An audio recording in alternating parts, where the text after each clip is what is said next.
What up, party people? It is time for another day of Advent of Code. As you can see, we're diving into day 21. I've looked at day 20 slightly, but I haven't really had the time to invest into it yet. I was pretty busy yesterday, last night, so we'll see what day 21 brings, and maybe we'll go back and look at day 20 afterwards. But we are getting close to the finish here.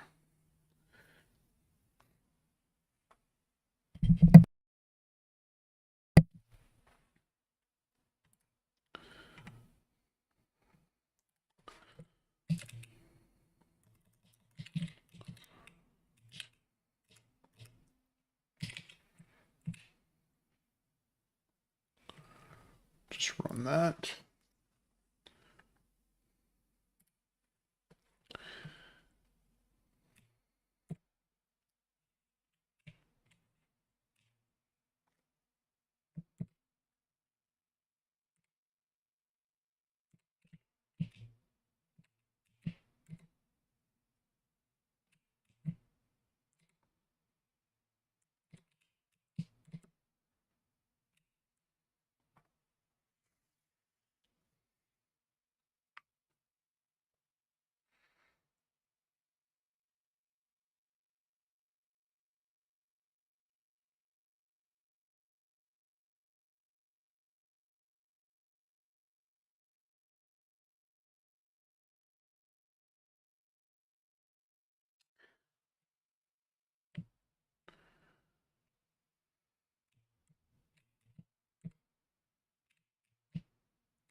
Yep, just a few minutes left here. We'll dive in.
All right, let's dive into day 21. Keypad Conundrum. As you teleport onto Santa's reindeer's class starship, the historian begins to panic. Someone from their search party is missing. A quick lifeform scan by the ship's computer reveals that when the missing historian teleported, he arrived at another part of the ship. The door to that area is locked, but the computer can't open it. It can only be opened by physically typing the door code, your puzzle input, on the numeric keypad on the door. The numeric keypad has 4 rows of buttons, 7, 8, 9, 4, 5, 6, 1, 2, 3, and finally an empty gap followed by 0A. Visually, they are arranged like this.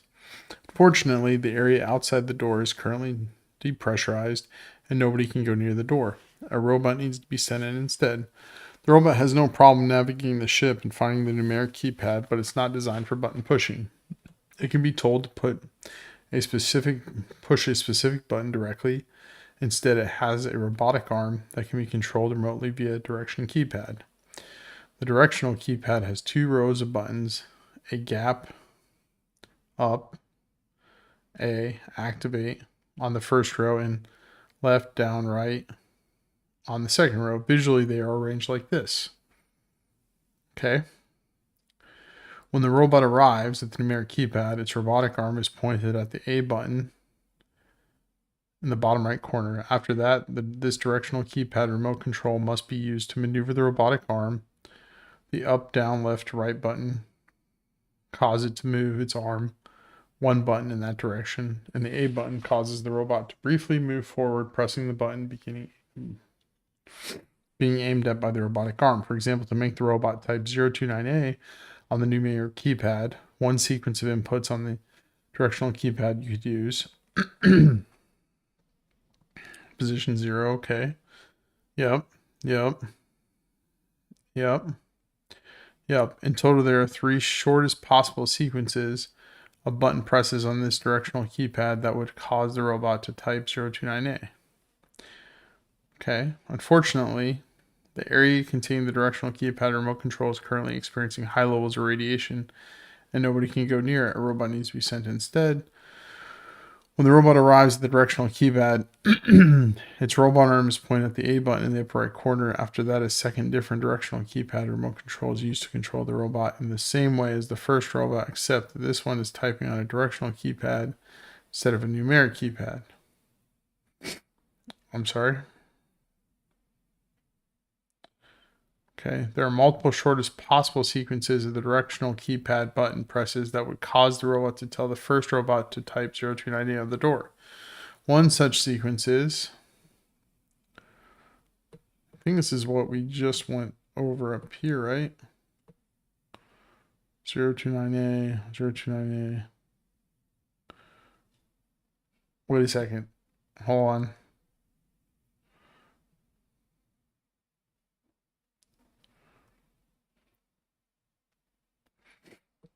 Oh man, so we're doing like layers of arrows.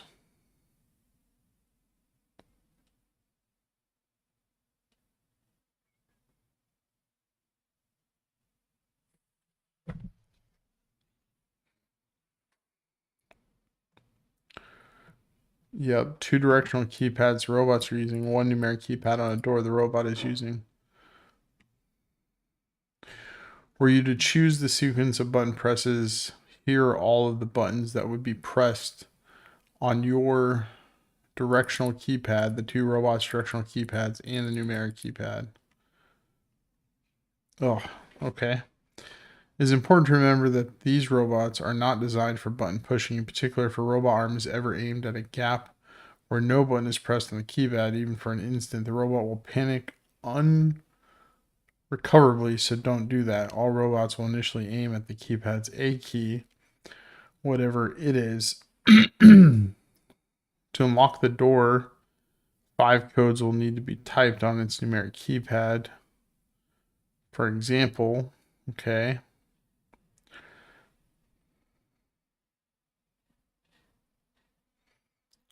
Historians are getting nervous. The ship's computer doesn't remember whether the missing historian is trapped in the area containing a giant electromagnetic or molten lava. You'll need to make sure that for each of the 5 codes, you find the shortest sequence of button presses necessary. The complexity of a single code, like 029A, is equal to the result of multiplying these 2 values. The length of the shortest sequence of button presses you need to type on your directional keypad in order to cause the code to be typed on the numeric keypad for 029A. This would be 68.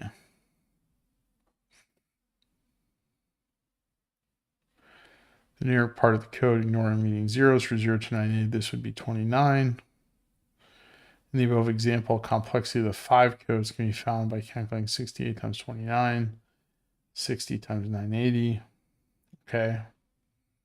So the length of the shortest sequence multiplied by the numeric value in the number. Okay. So the first 3 digits, it looks like. Find the fewest number of button presses you'll need to perform in order to cause the robot in front of the door to type each code. What is the sum of the complexity of the 5 codes on your list? Okay.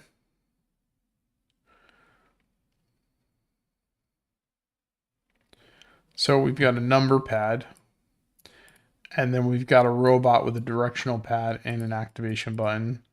And then we've got another robot with a directional pad and an activation button. And then we've got our directional keypad. So we can push buttons on the directional keypad. that then direct the second robot to move with the directional keypad, that then direct the third robot to move with the directional keypad, and the final is to push the button on the final robot. So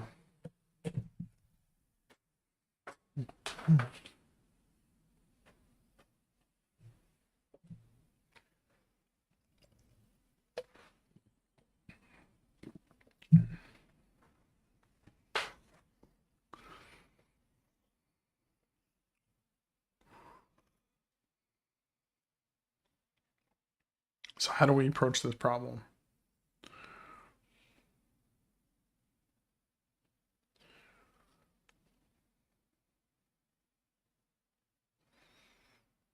Well, we know everybody's starting position is A.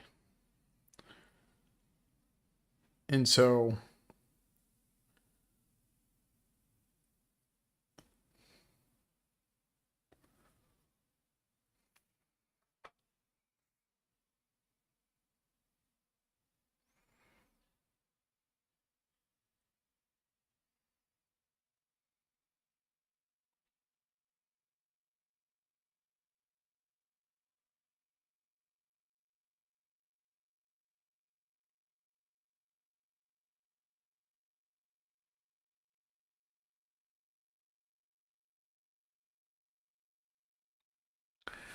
I know from a main perspective,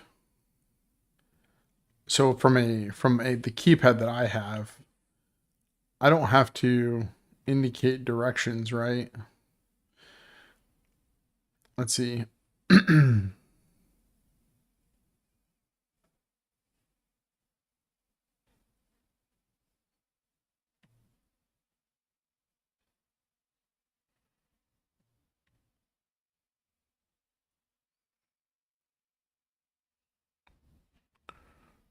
Okay. So we move to the left, then A.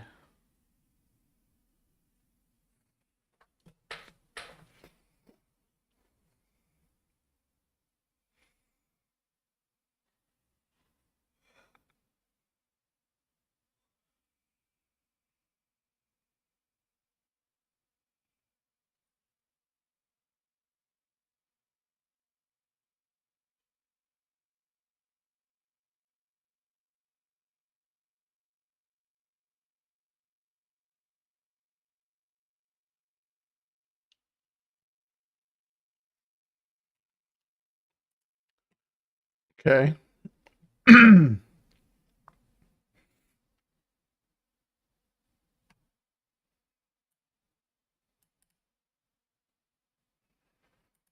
Okay.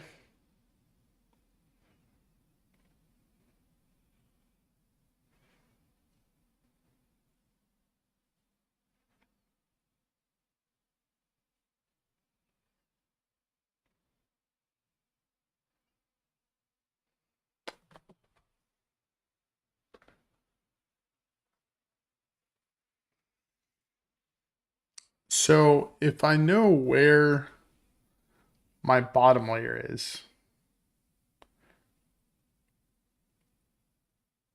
just trying to think of the chain of events here because I can, from the bottom layer, tell the next layer up the moves that need to be fulfilled. And then that would induce the next layer up to indicate what moves need to be fulfilled.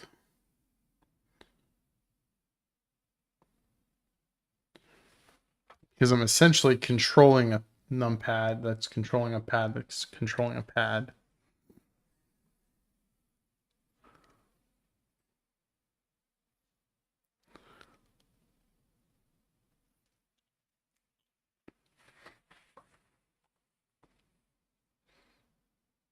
Is there another way to think about this though?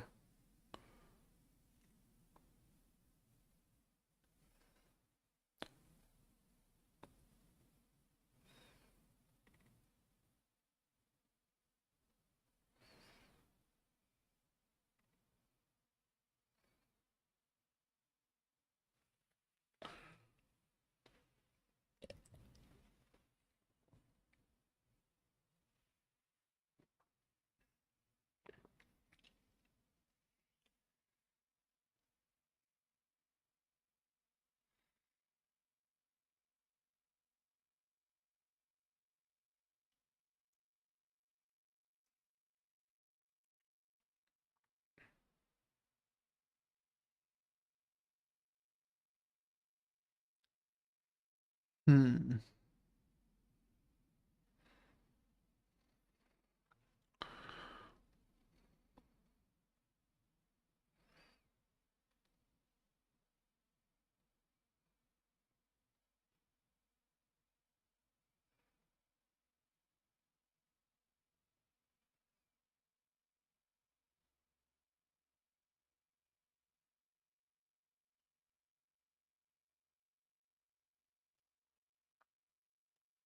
Because it's almost like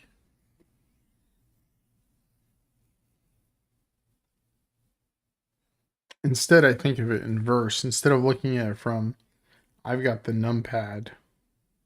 Like I think about it from the numpad. I need to fulfill this, and I send that fulfillment to the next layer, and then that fulfillment goes to the next layer, and then my output is that fulfillment.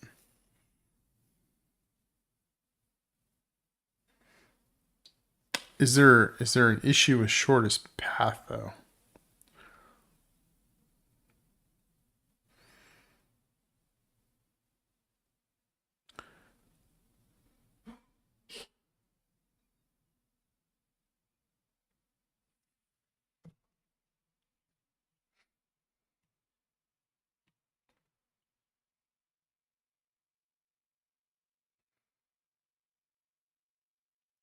So if I think about it from here and I say that I need to fulfill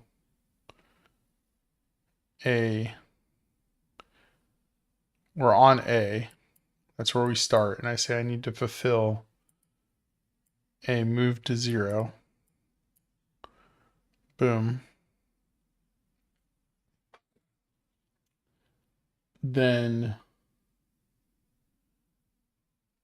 I tell this, and it knows I need to go 1 to the left, which is to push this, and then needs to go here.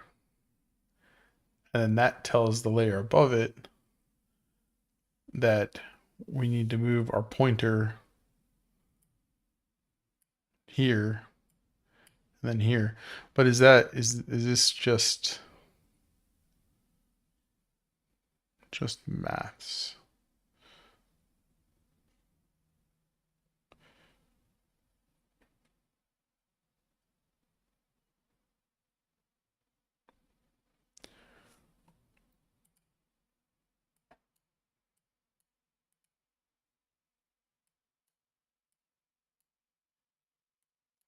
Because there's an active,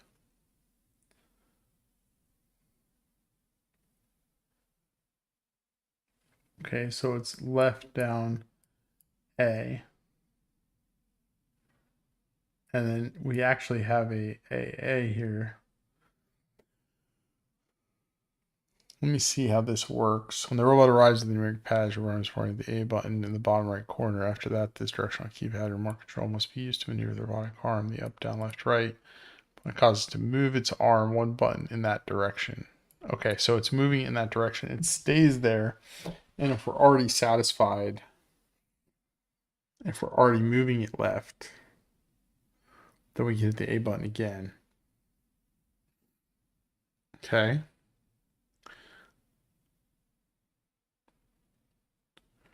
So then I think if we think of it from this perspective and we say, okay, we are moving, if we build this as a grid, if we think about this as a grid, if we're moving negative 0, 1, then we can tell this to then have to move left 1. And so we get in that position left 1.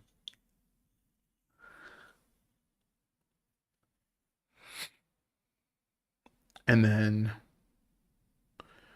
but that in order to happen has to, it has to move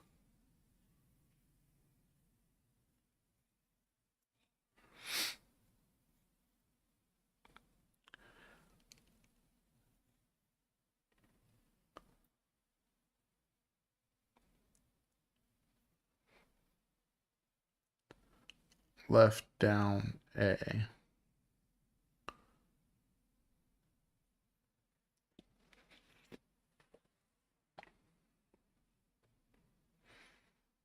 What is this left down? Because we're moving the arm, which is a down button, which is because we need to move this one down. And then we move it left, which is A, okay. Got it.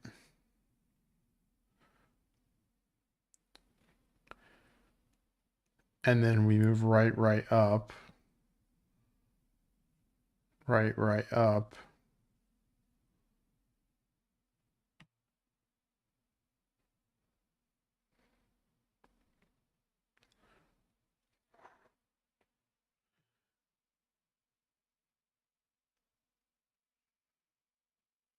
I feel like we could do that. I mean, this complexity is not crazy, I don't think.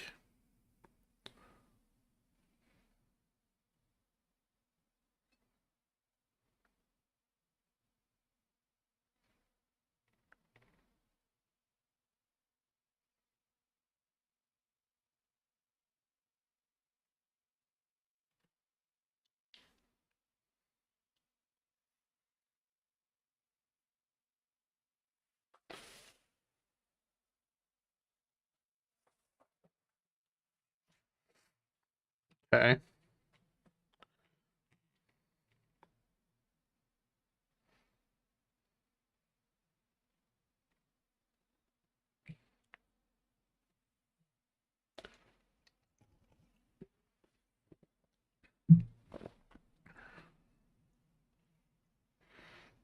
Yeah, I think that will work. So we determine what our move is here.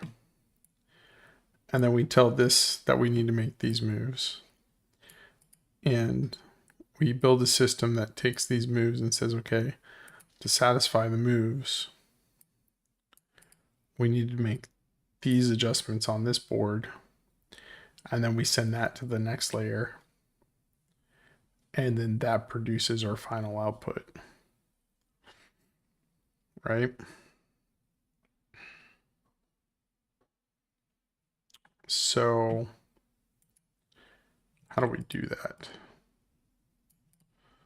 Do we just make a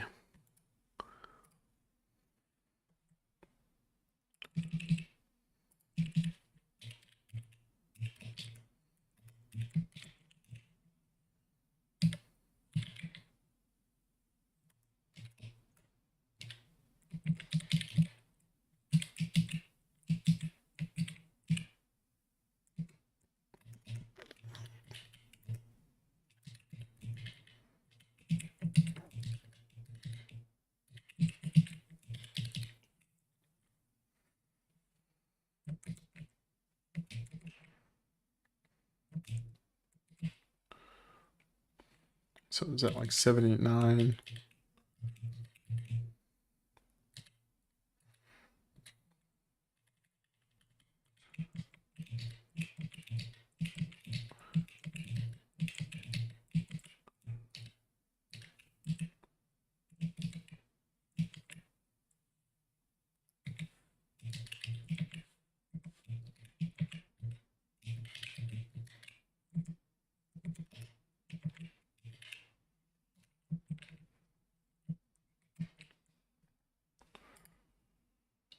One, two, three, 0A.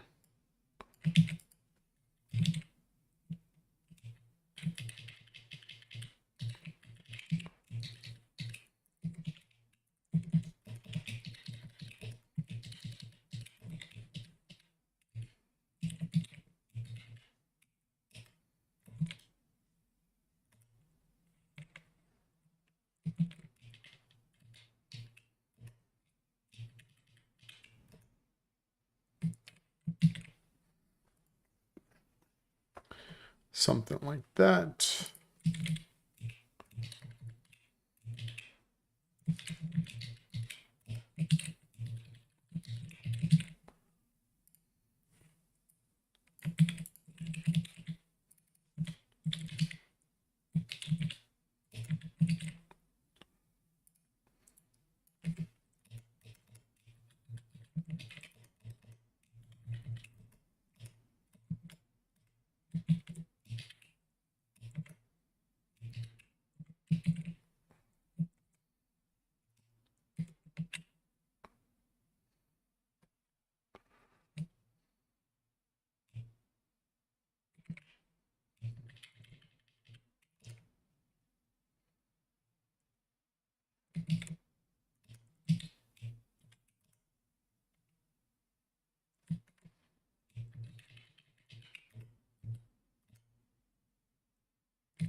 right?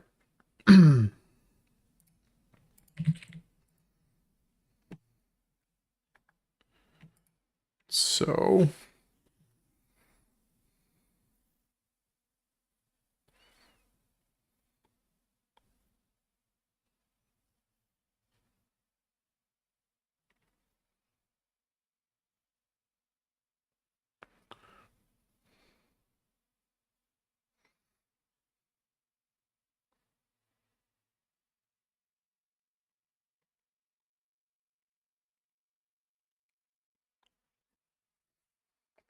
I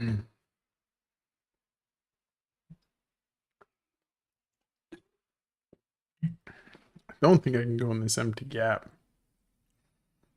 So I think we have to go around it. Um,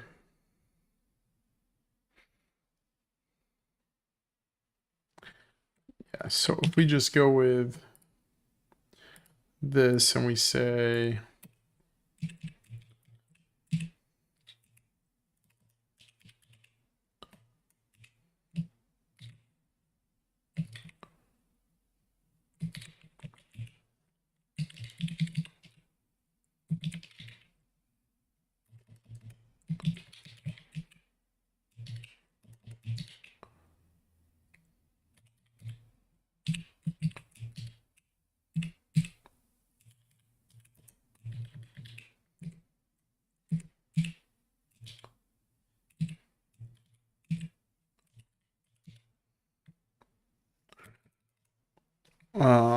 and then we say something like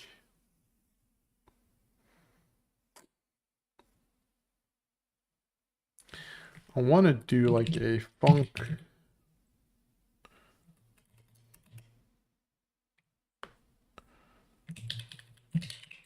Actually, we know that our start, our SR, yeah. Our SR, which is our start row, we'll call it, is going to be 0, 1, 2, 3.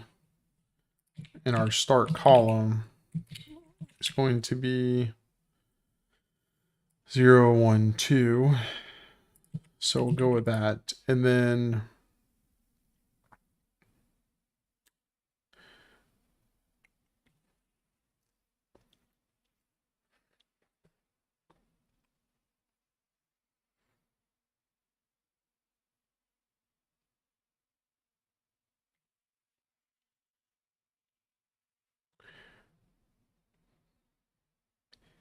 if we want to get to 2,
just for the sake of my benefit,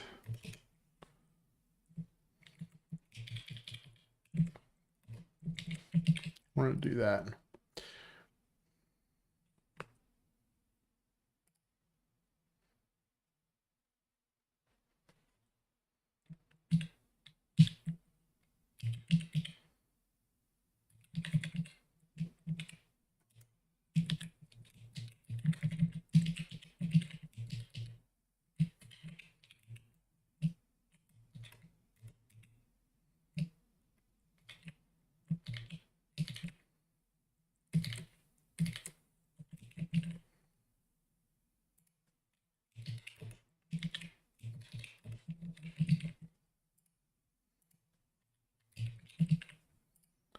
Yeah, that's a bit ridiculous. We don't need to do that.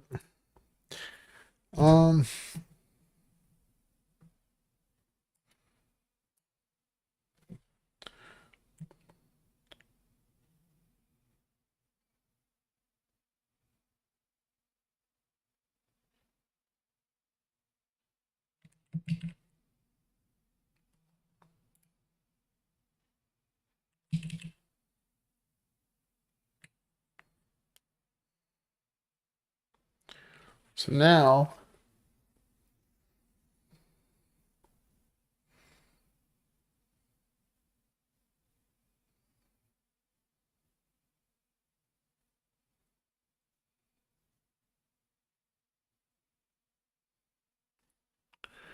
okay.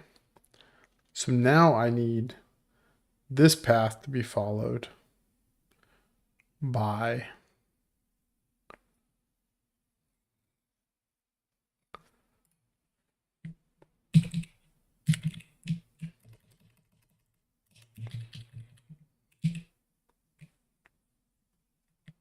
yeah.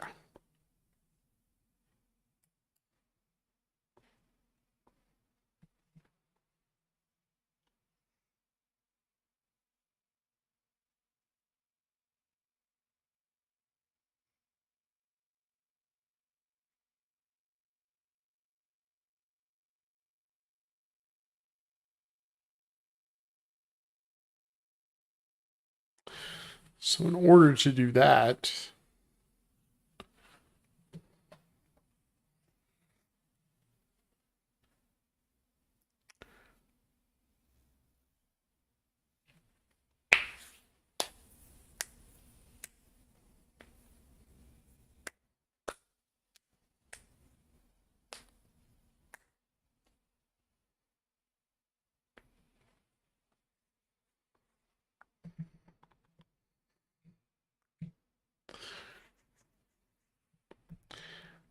yeah. So if we do a function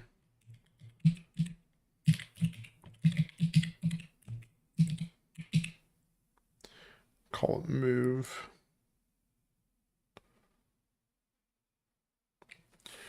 and then we give it a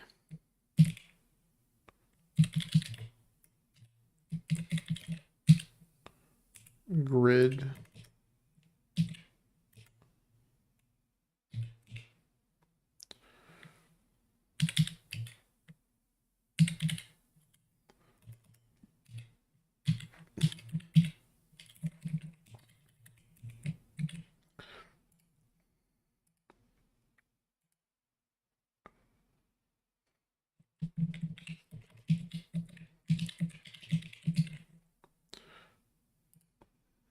something like that.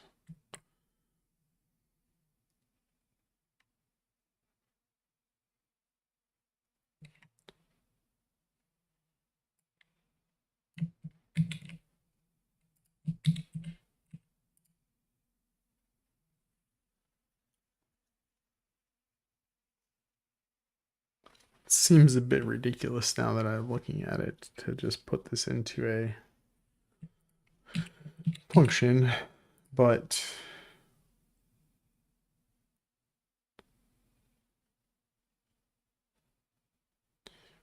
oh, that is because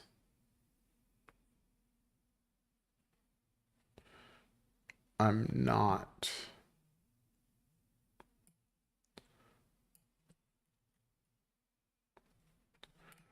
Oh, my brain hurts. Okay.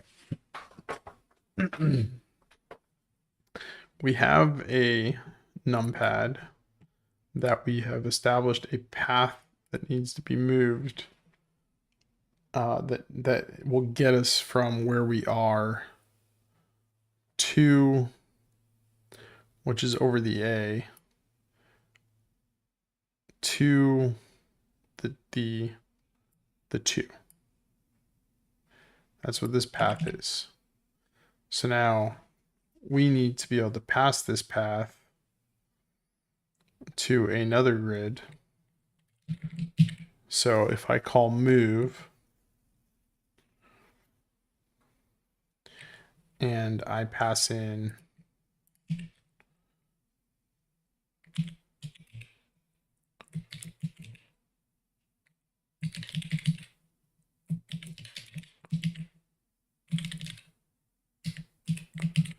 arrow pad and I give it A1, I need to track each of these separately. I think there's another way to do this, but we could create structs. I think that would be a better way. Well, let me just see if I can get this at least going. We know that that's 0 and the column is going to be 0, 1, 2 and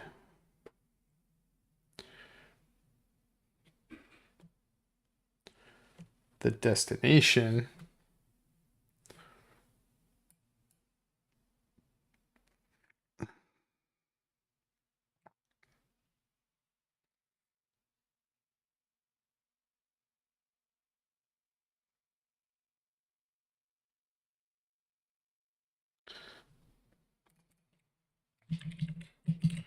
yeah. So we're going to press A1 and we're going to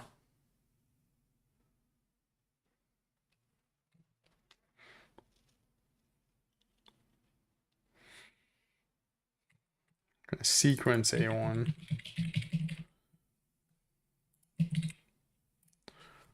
with a source and then a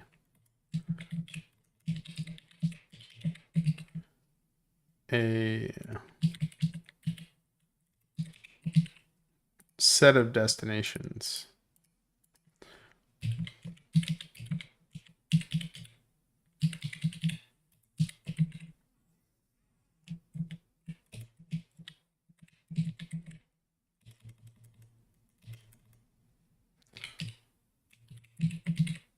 So that is the path that we want to push to. And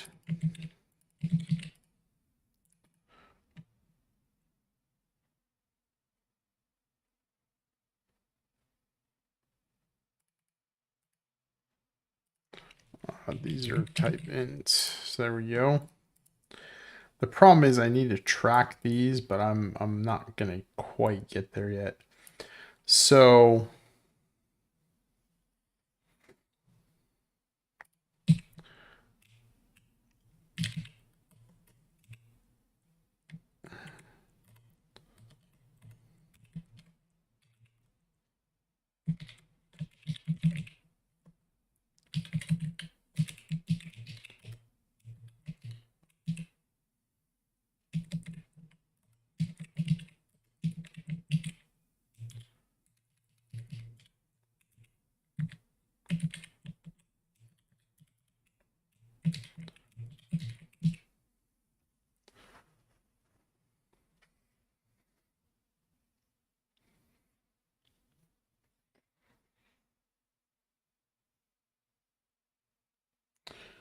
now in our sequence, we know that we have to press the arrow keys to get to the button we want to push.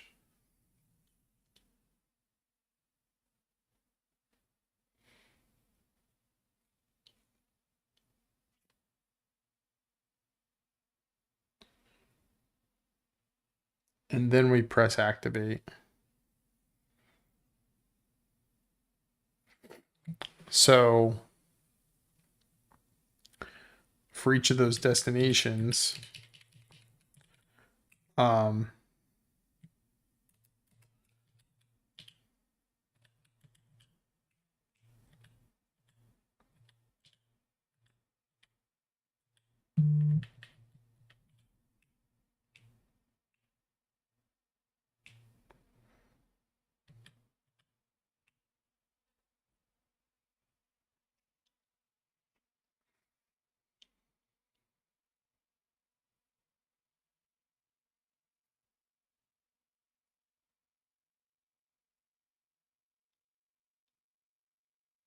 how do we want to look at this? So,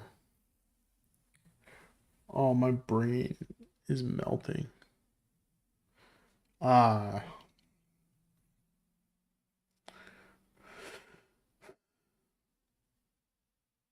So if we are in a starting square and we need to get to destination, okay, SR, SC, D0, D1.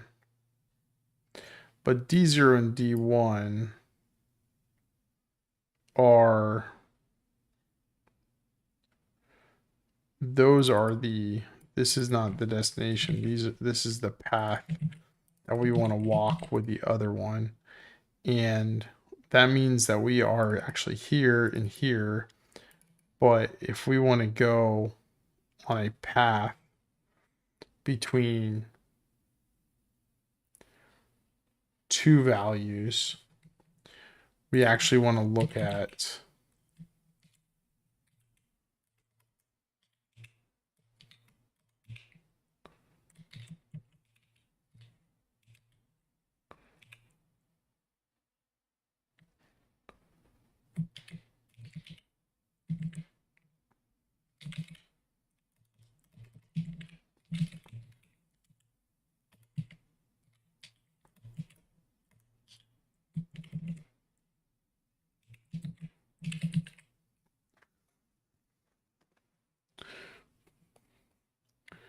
so that is because we're always going to look at the steps between two points on the path, and we determine what direction we need to head. So if we do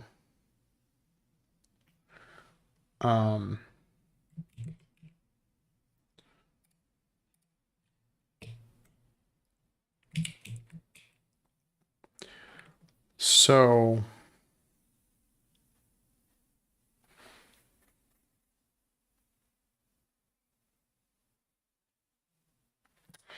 we'll say path sub I sub 0 minus path sub I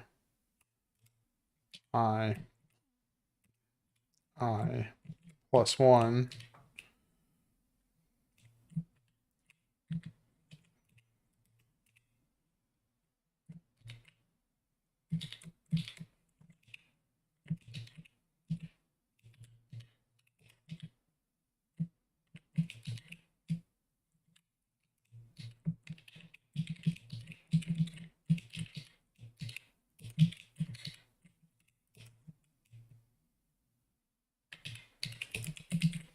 Okay, so that is the direction, the DR and the DC.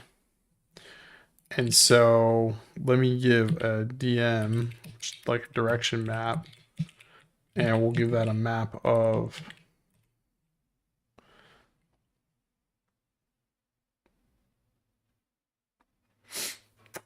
let me think about this for a second.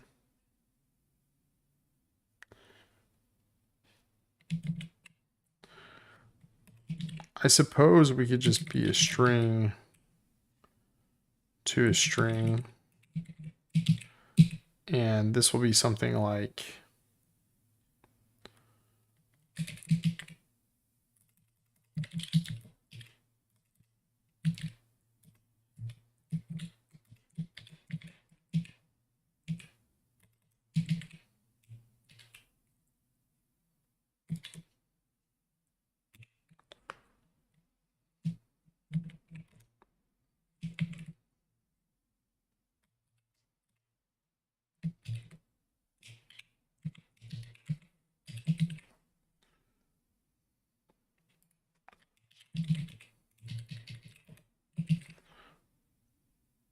is this, yeah.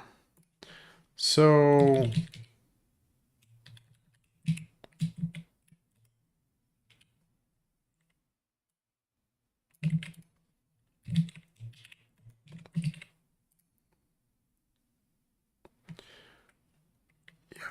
we'll just go with this and this.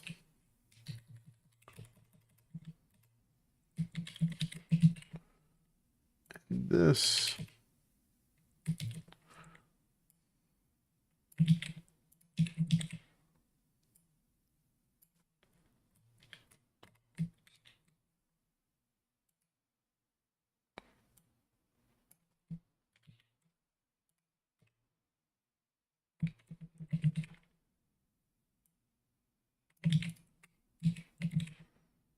And this.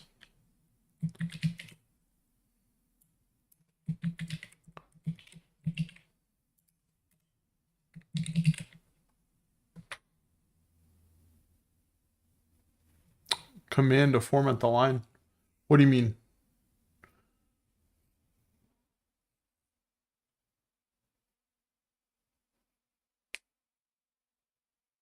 Like that's auto doing the spacing?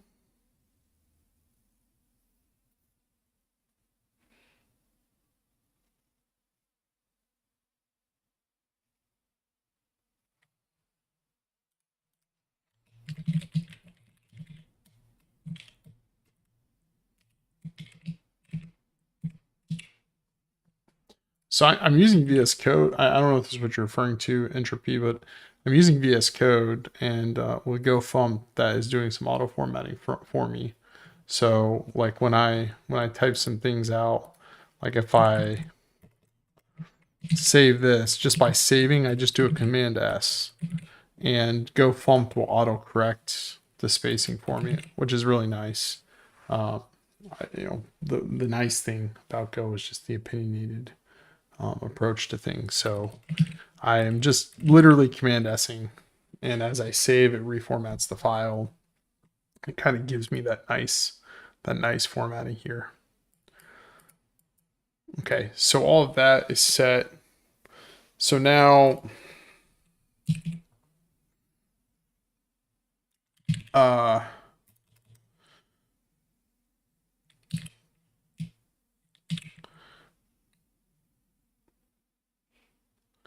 yeah, I think JetBrains, if you use Goland, which is their JetBrains' offering for Go, it should have that GoFump feature built in automatically that will do some automatic formatting.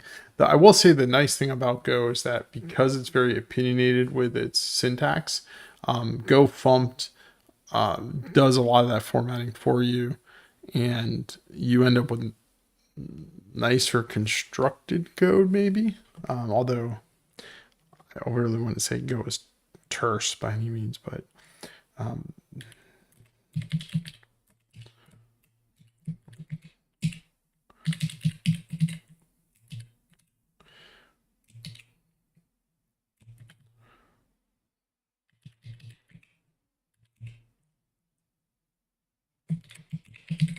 okay, so now we've got our key that we're looking for.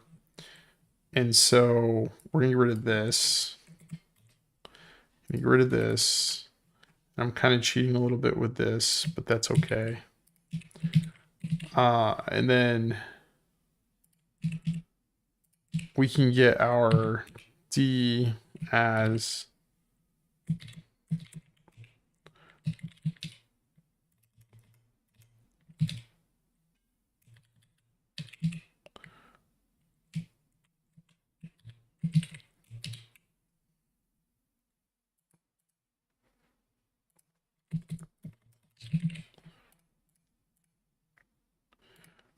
yeah, so that mapping. So now we know where we're going. And now we know the sequence, which is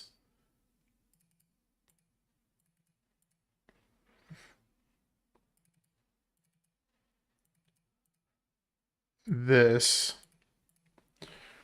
Oh, okay.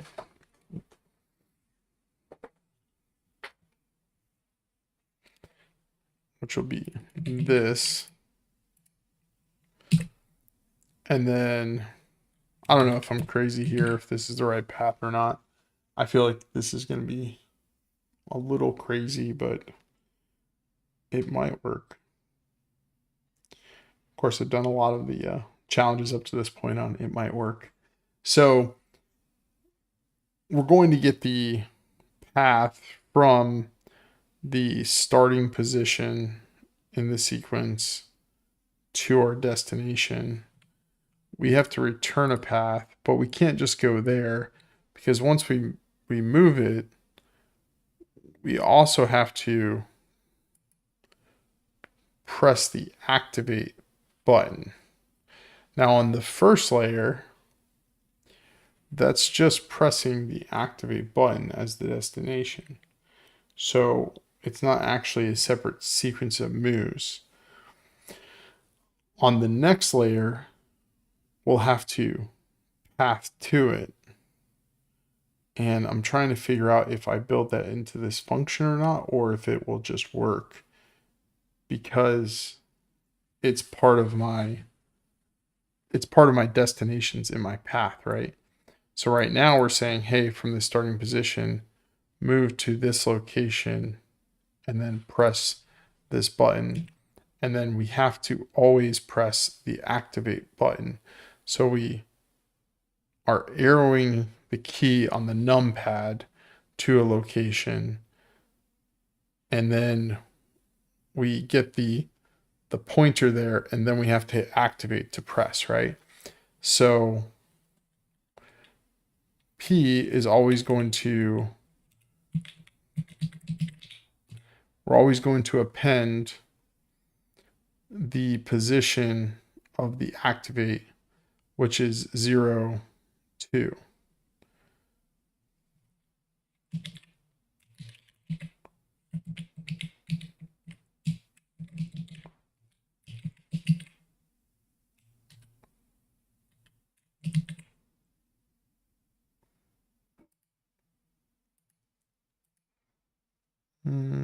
Okay.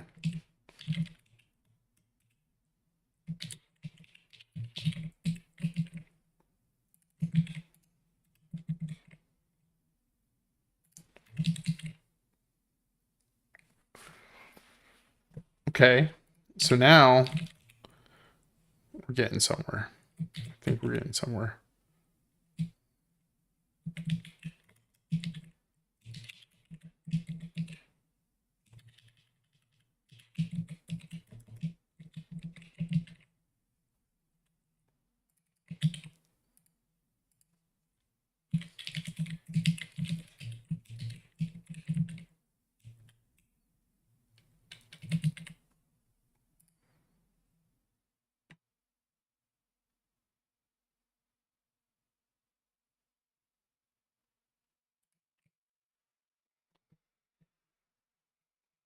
Thinking.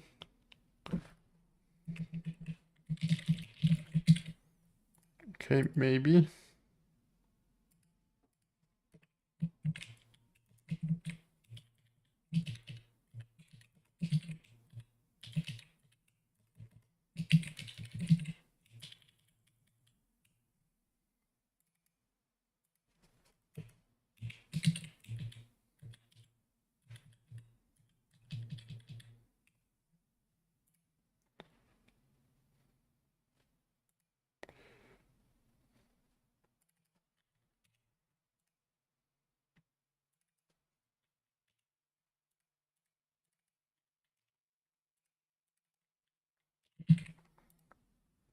Okay. I think that's looking pretty good. The only thing is that SR and SC, those need to change. So SR and SC need to be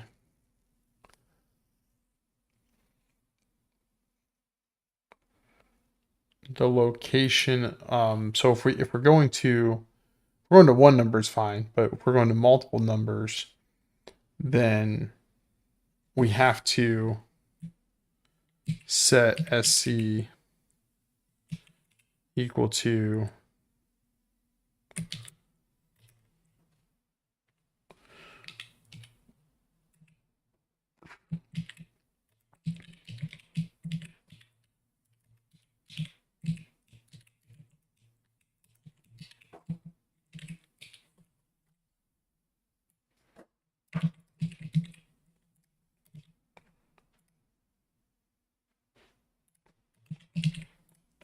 So we have to reset the path to wherever we ended. And then kind of tempted to make this be SRSC. This is SR. This is SC. So the idea here is that for the path of the whatever path we get from the numpad, we're going to pass to the arrow keys, and we're going to loop through from that destination row, destination column. We're going to look up the direction based on some maths between where we are and where we're going. We're going to locate our cell that we're going to. So if we need a left, up, down, left, right, we're going to get the path to that from our current location. And then we're going to set our SR and SC equal to the end of our new path. That's where we're going to end. And then we're going to append our paths. And then we're also going to append the activate button because we always need to activate. So if we wanted to go to the 2, this would be A1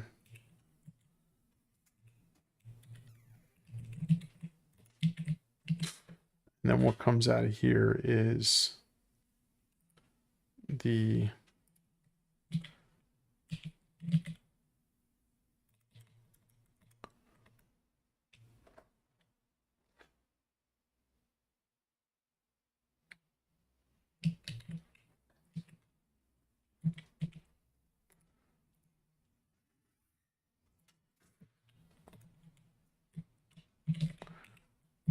I should turn these into structs, but I'm hesitant to do so.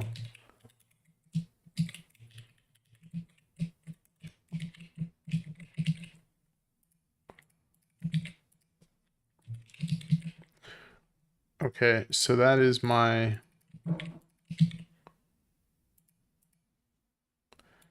pathing.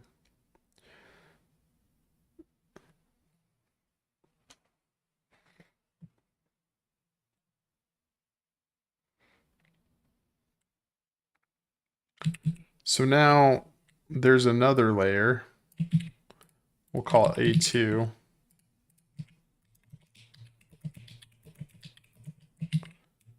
Same thing.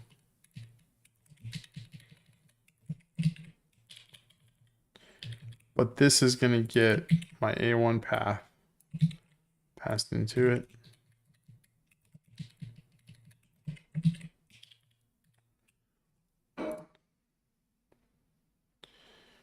Okay.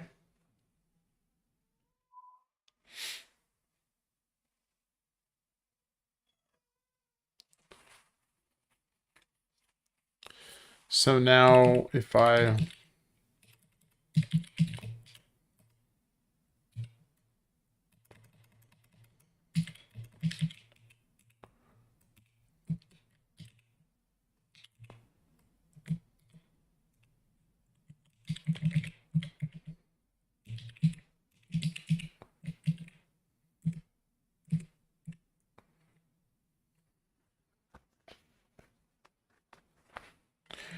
and then I do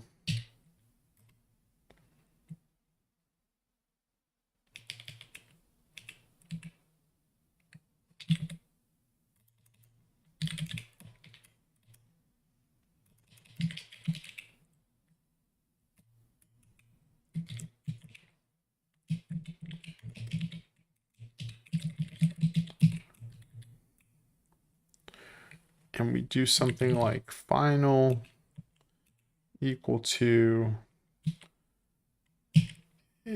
we'll do arrow pad sub p sub 0 p sub 1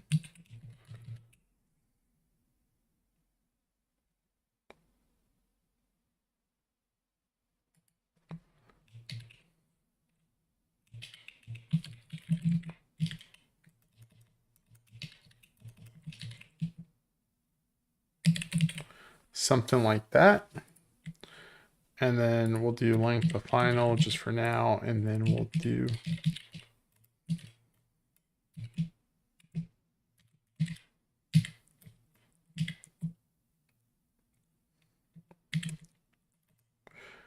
something like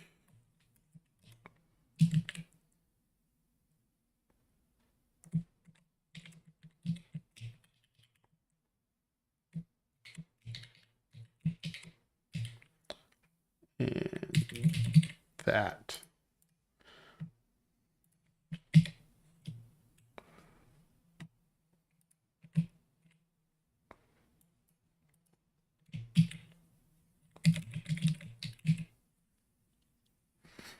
All right.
Let's see here. Let's get the DRDC, the K, the D.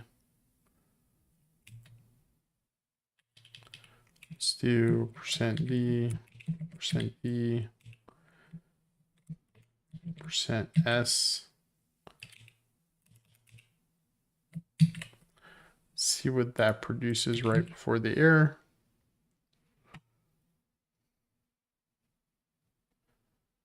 -2, -2.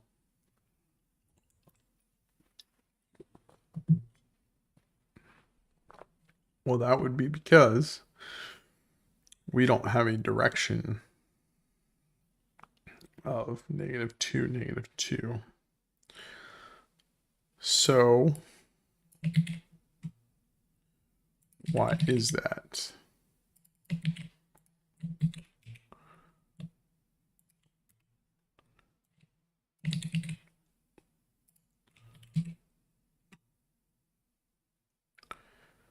So our path is 0, 0, 2, 2, 2, 1, 0, 0, 2, 2,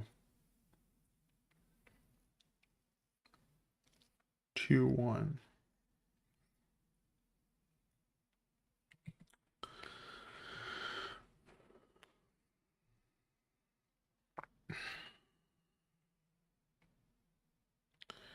This is coming from the first sequence.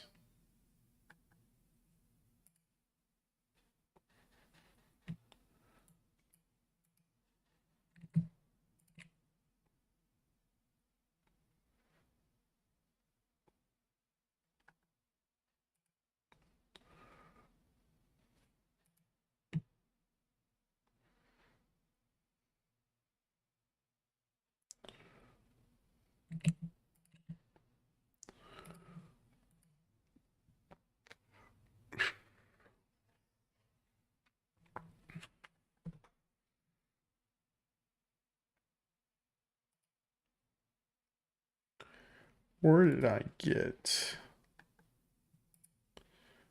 0, 0, 2, 2, 2, 1?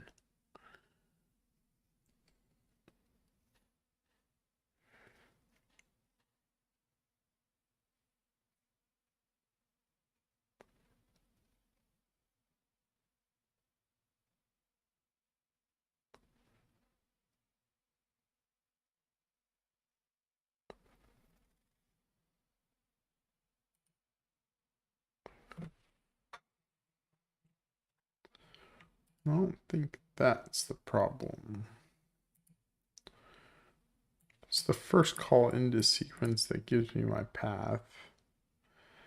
And my path is going to be based on this.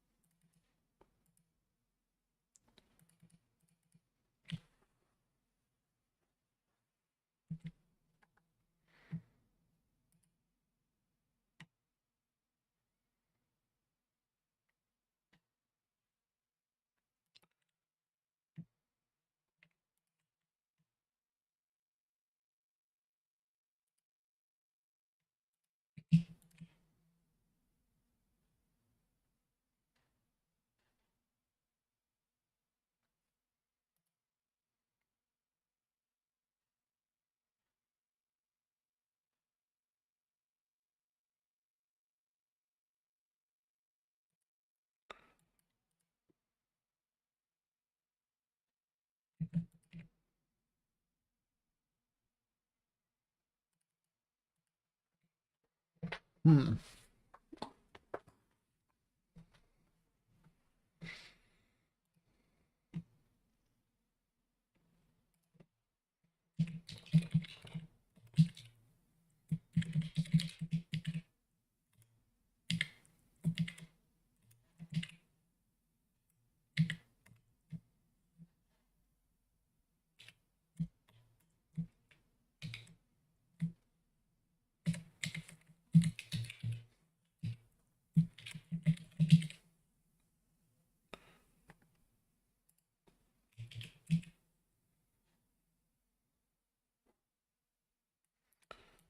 Okay, so the path I'm getting out of here is that 0, 0, 2, 2, 2, 1. What's 0, 0 though?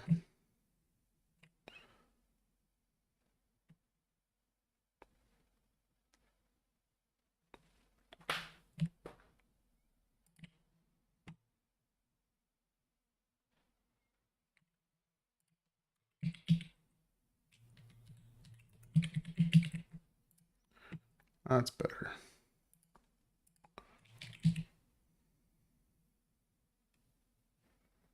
2, 3, 2, 2, 2, 1. Okay, that's a little bit better. Let's get rid of this.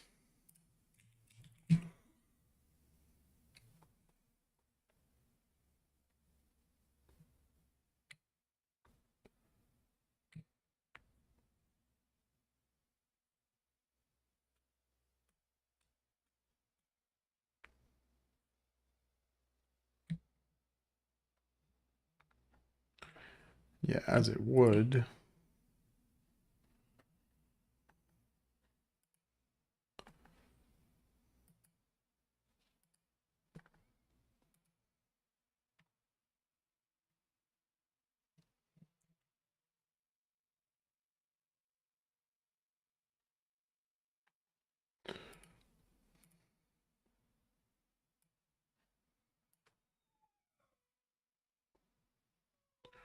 So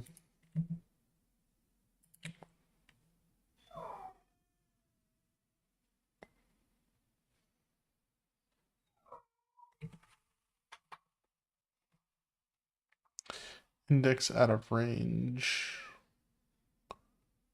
length 2.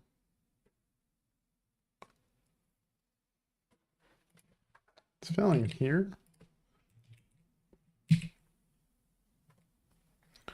Don't understand that failure location.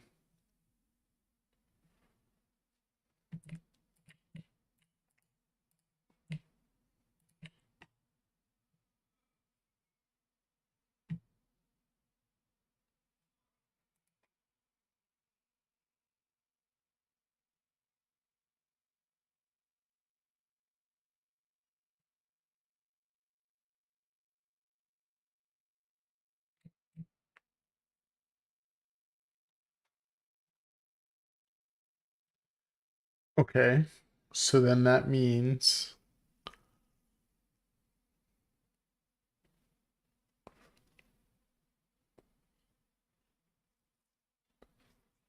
that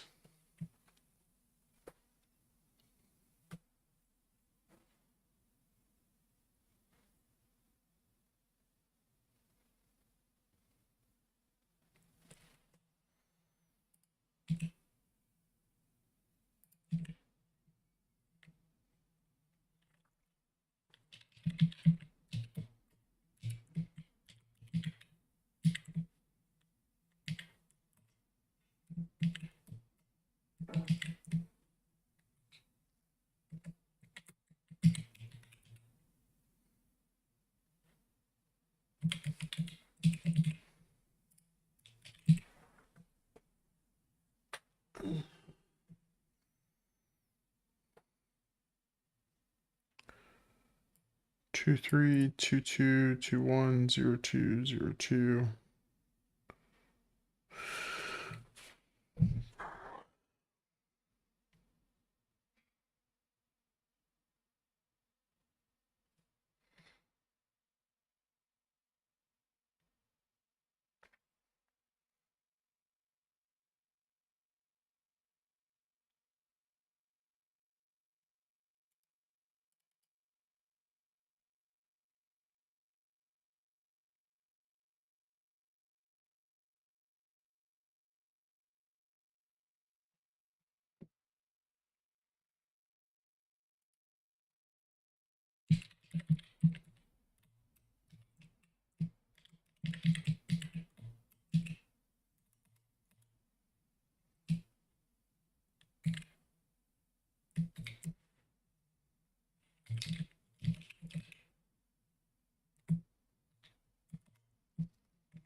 Moving to 2 3. Well, that's impossible because there's only 0 and 1. 0 1 2. So wherever it thinks it's moving, it's not moving to a valid square.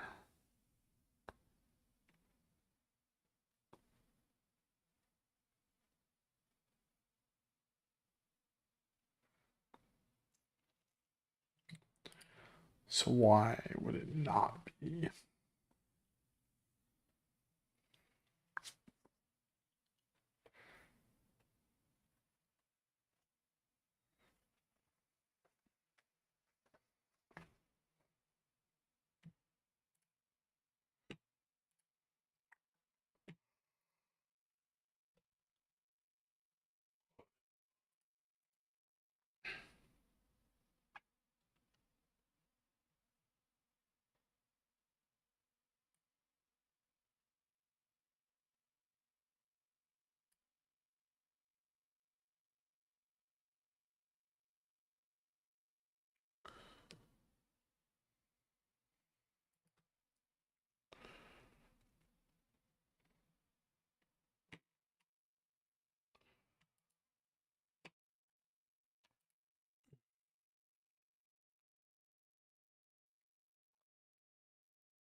So when we come into sequence,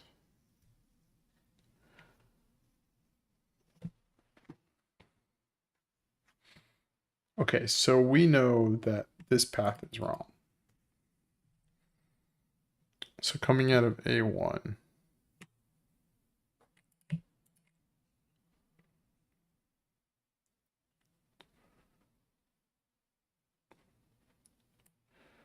okay, this is the input, so I don't care about that.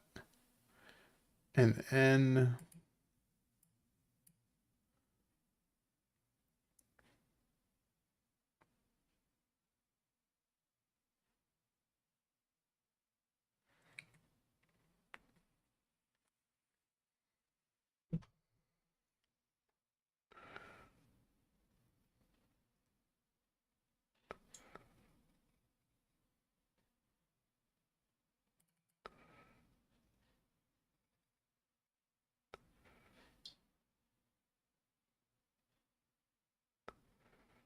So we're getting the index plus the index of the row and the column. We're doing the BFS on it, which is probably overkill, but I've got it built in, so it's fine. All right.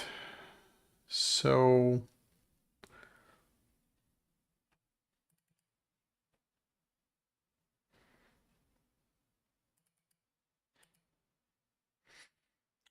we get the path from the first one. That is the things we have to satisfy. And so when we pull in the path, we loop through the path and we get the directional keys that have to be pressed. We find the cells according to those.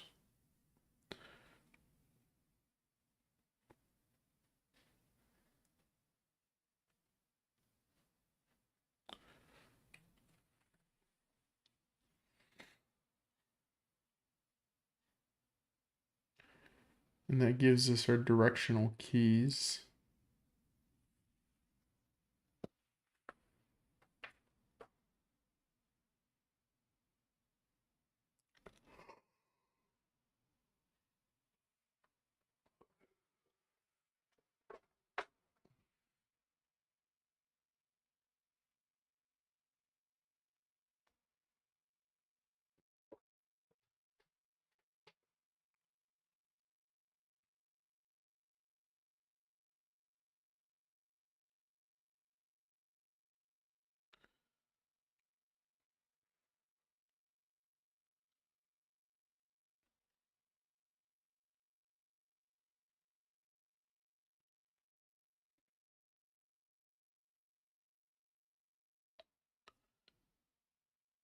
I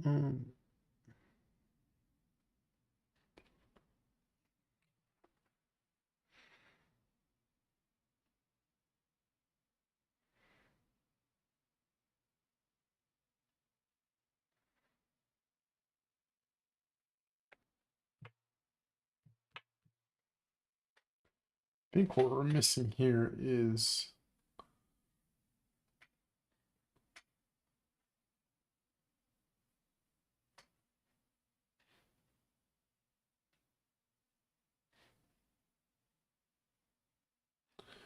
I have to get chains of sequences together, but it's still not right.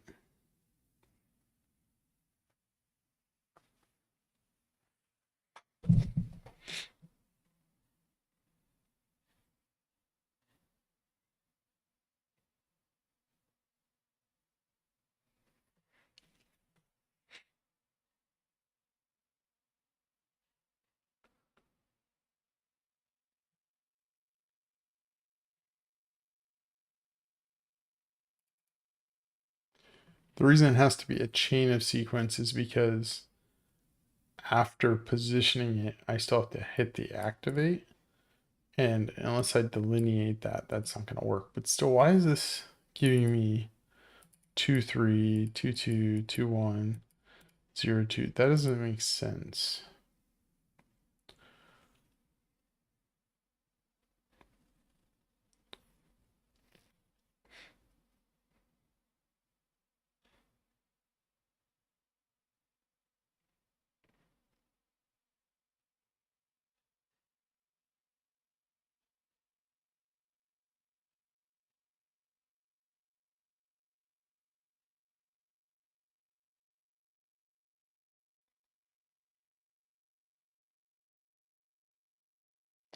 Does not make sense at all.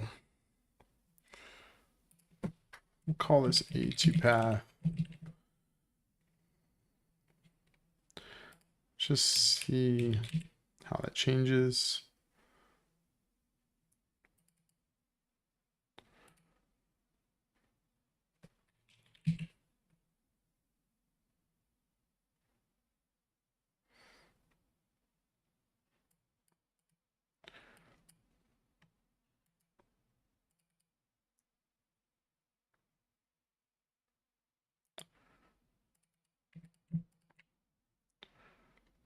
So we've taken a path. for each of these points. Find a cell and create new. New is, oh, that's why. Okay, hold on. Yeah. I figured it out. Okay, well, that's a little bit better.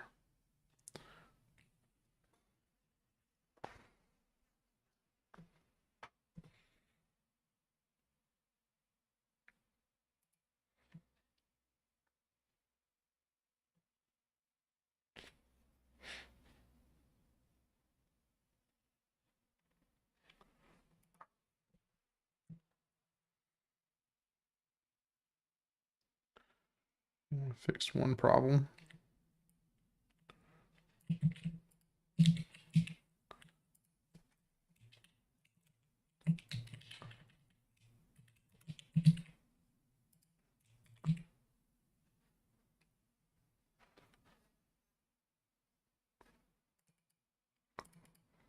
It's 201202.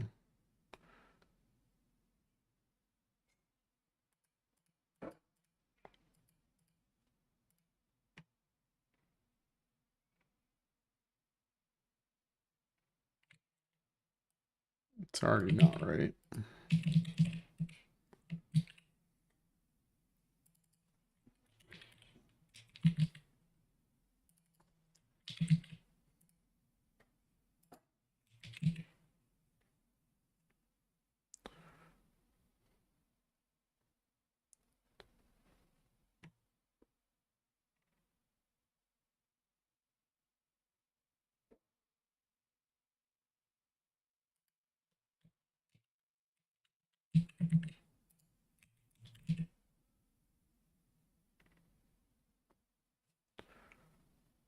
Okay, so the A1 path,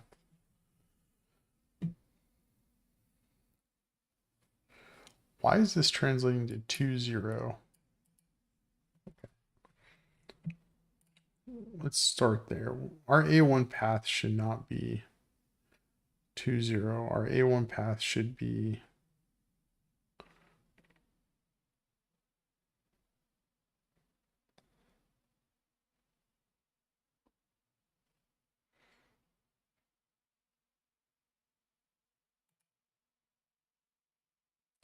02 at the end because we need the activate. 20.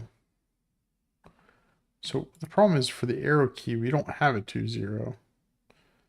We have 01. So where's the 2 coming from? 2 is coming from the path. It's based on the grid being passed in, which is from sequence. And the grid for A1 is arrow pad. Okay. So if I pass in A1, how am I getting 20?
Am I not getting, oh, I am getting this.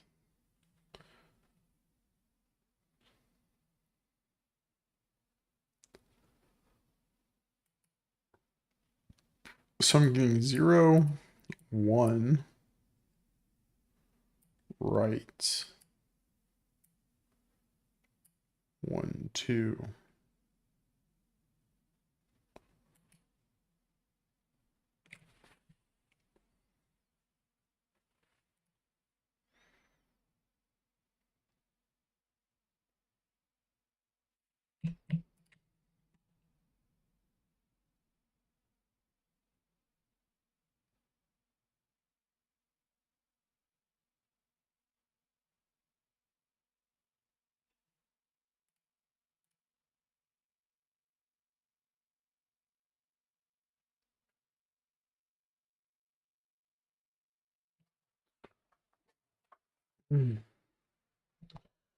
All right.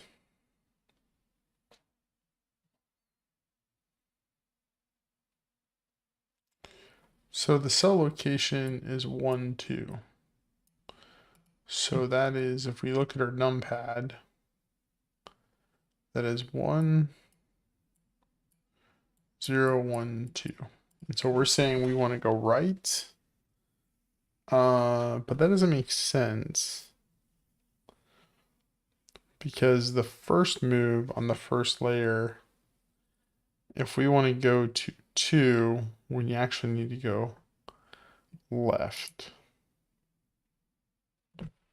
So do I have these correct?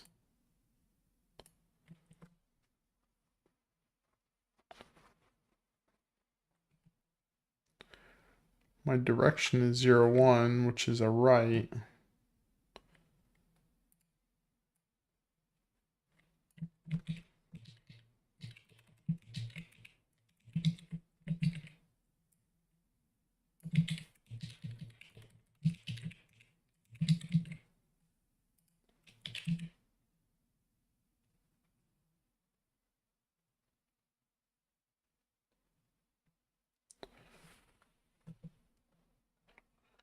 Okay.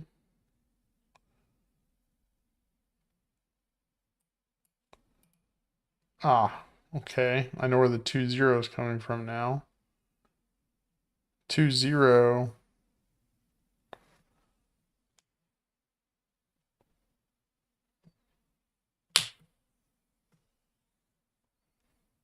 I don't know where the 2, 0 is coming from.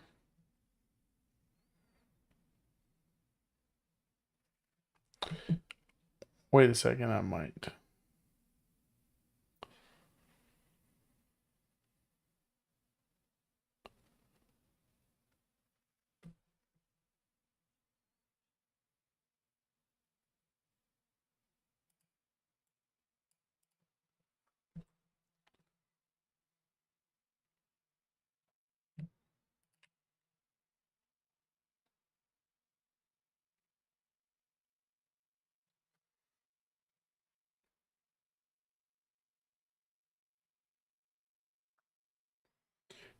We're getting here. We're getting there. The 2, 0. 1, 2, 1, 1.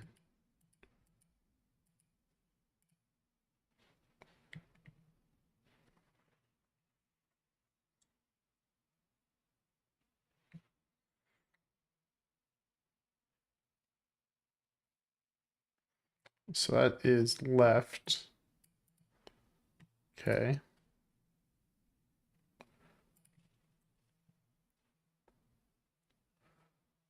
I is less than length minus 2 because if it's minus 1.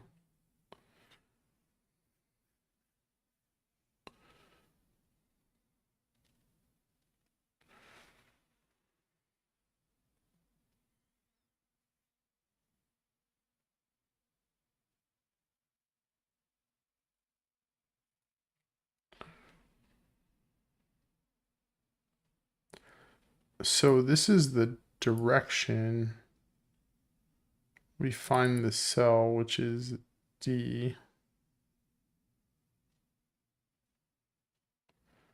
which puts us at row 1, column 0, which is left.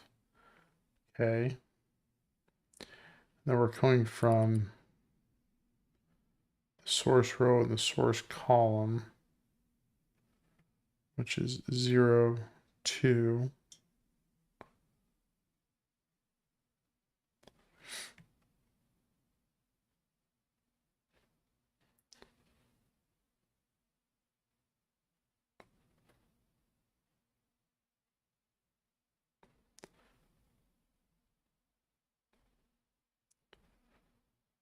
And we're going to the destination,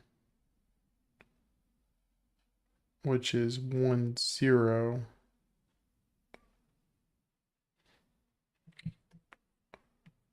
Okay.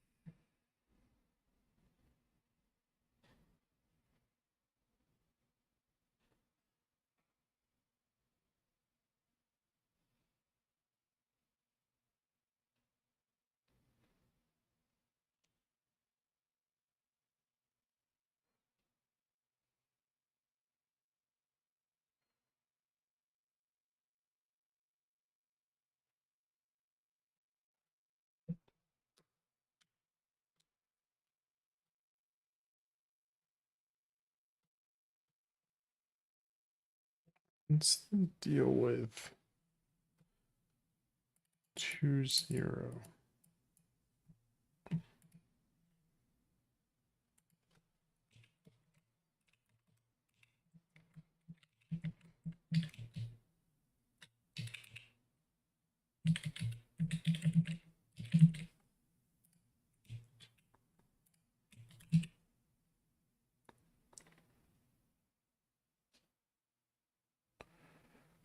SR and a C.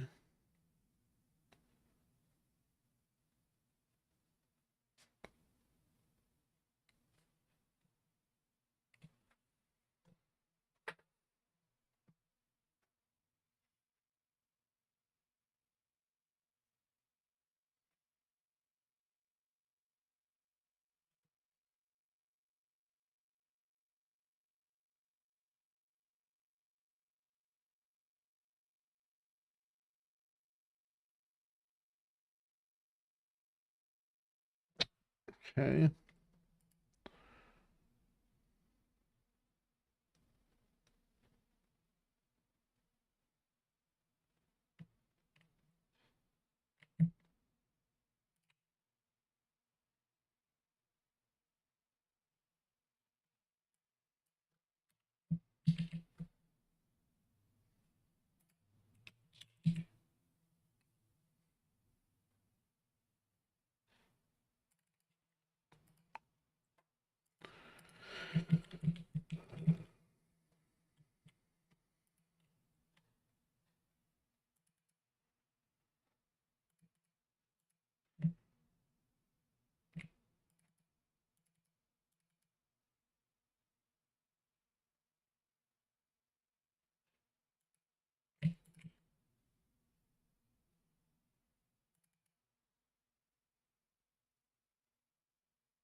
I'm just going to rename this variable here just to make sure there's no overlap.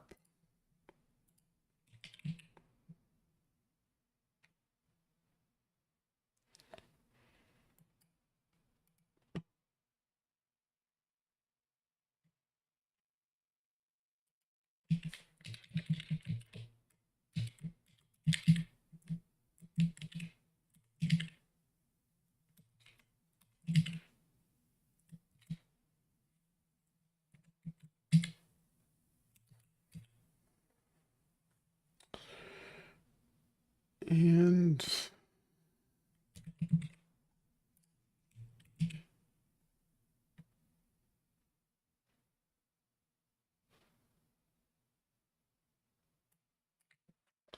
so that is being produced out of this.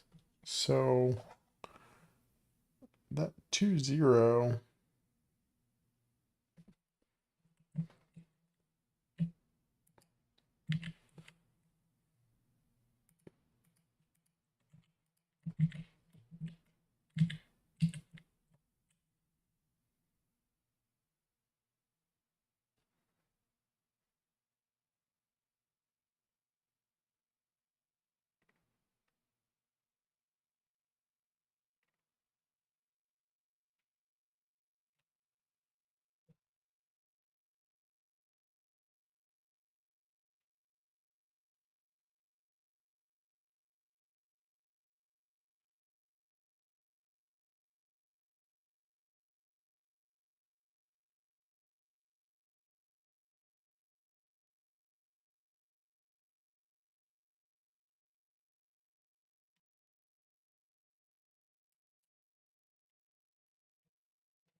Right.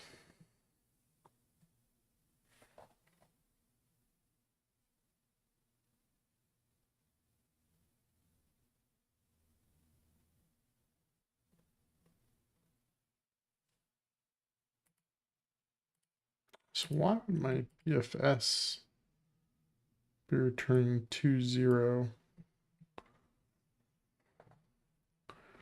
for the first value here? Let's get a little bit more specific. Now let me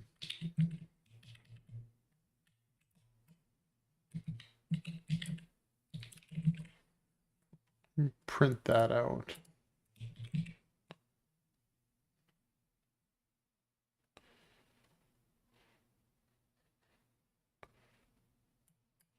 It's coming back with 2-0.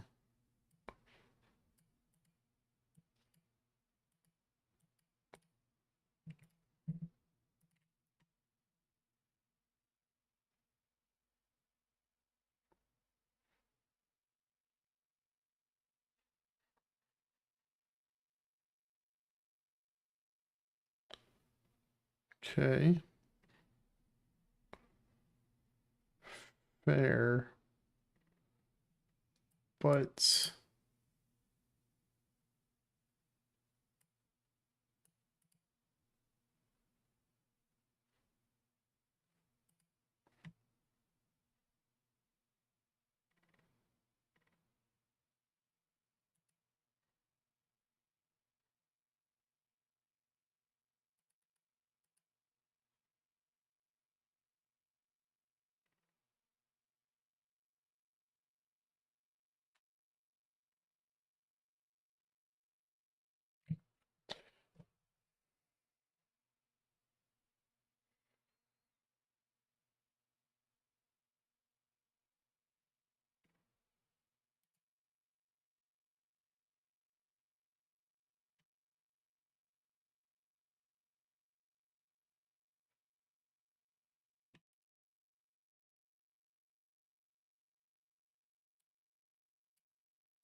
I'm an idiot. There we go.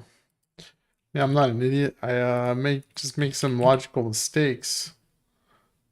Okay. All right. Well, that's better. Oh, okay. So we're making progress now. After being stuck for far too long. Right.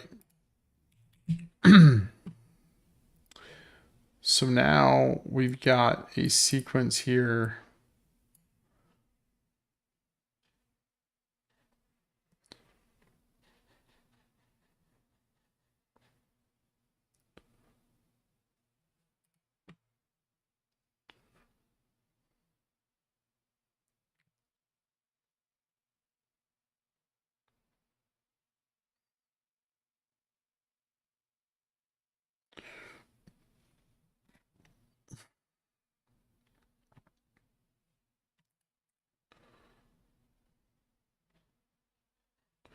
Let me come on one of these tests to avoid confusion here.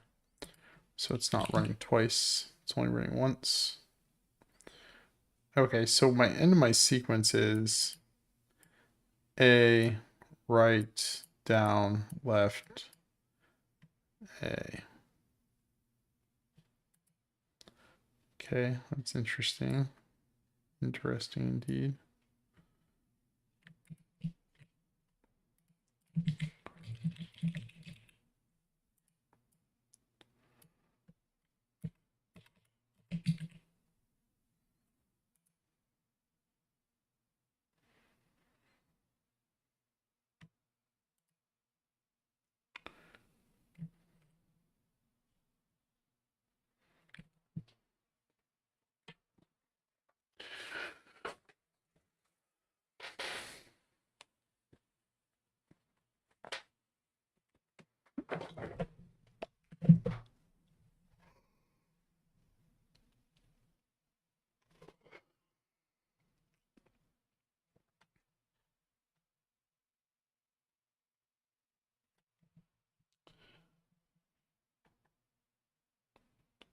Right, down, left, A.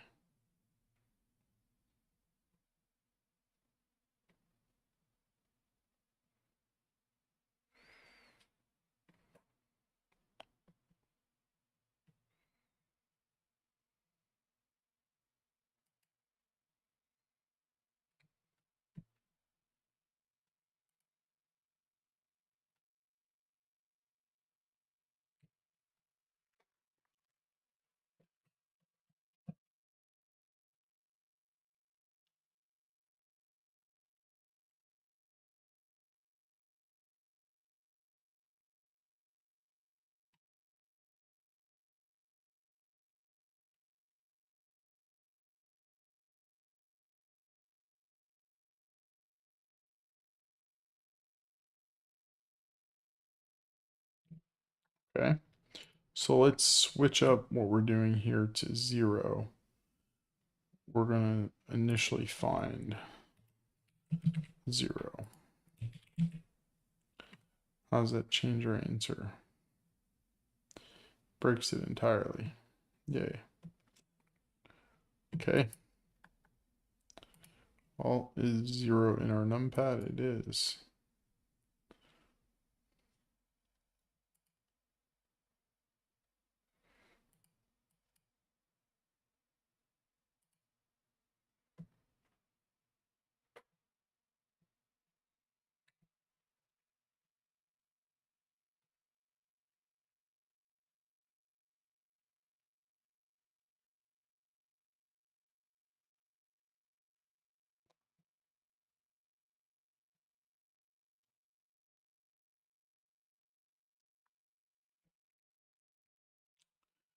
Okay. So we've got our numpad press, and then our A1 sequence doesn't come back with anything, so why? I is less than length minus 1. Should be minus 1. No.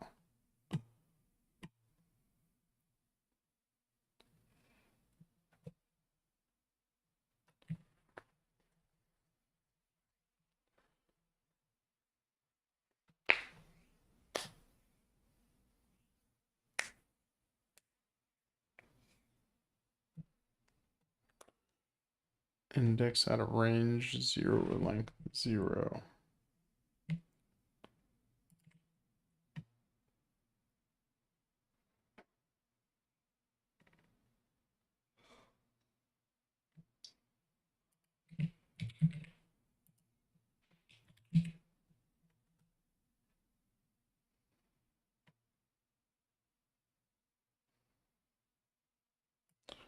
It's because -1, 2 is not a direction.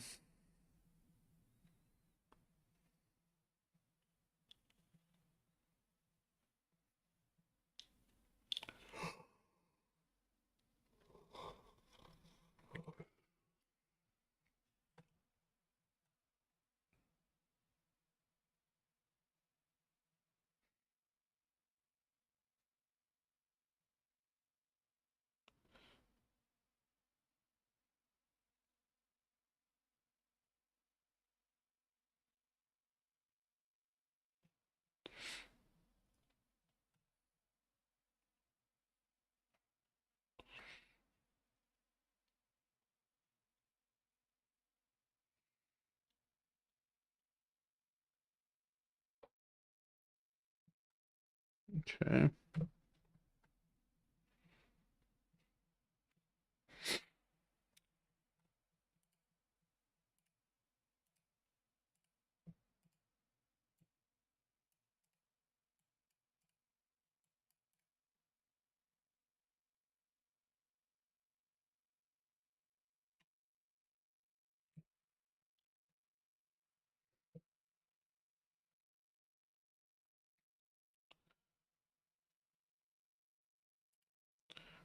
So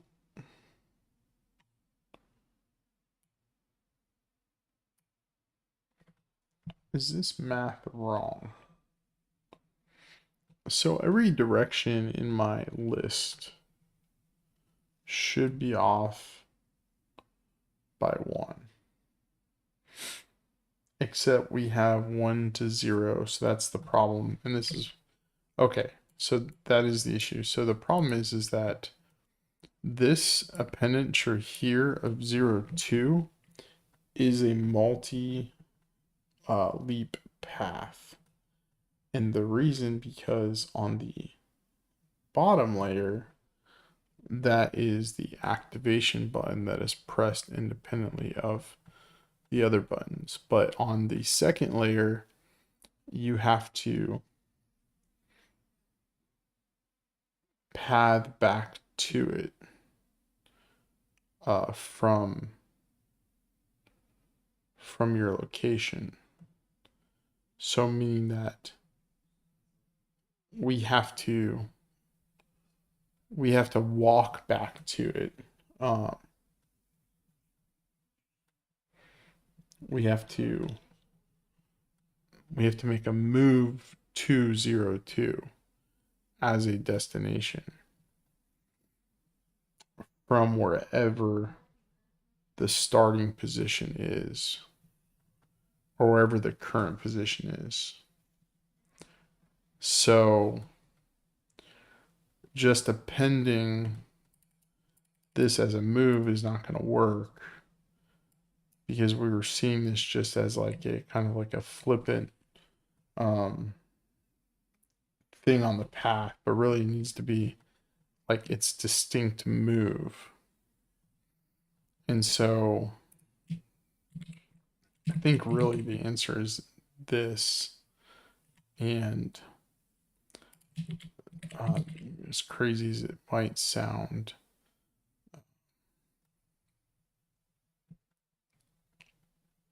that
and then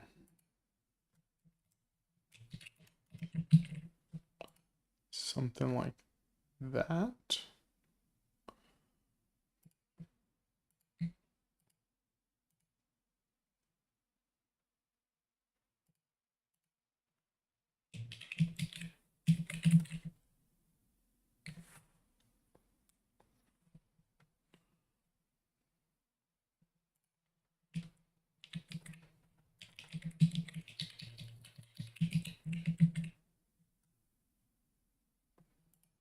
Something like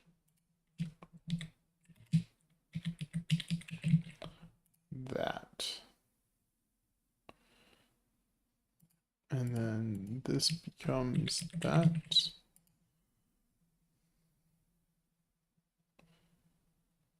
And this becomes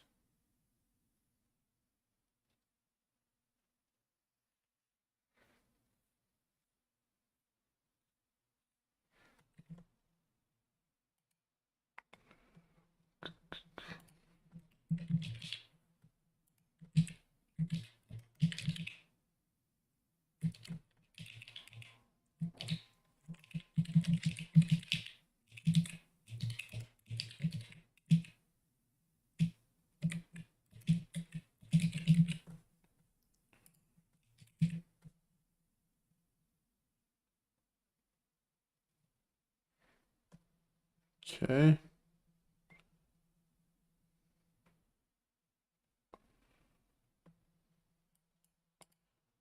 Still have a problem, but we're getting better here. I think.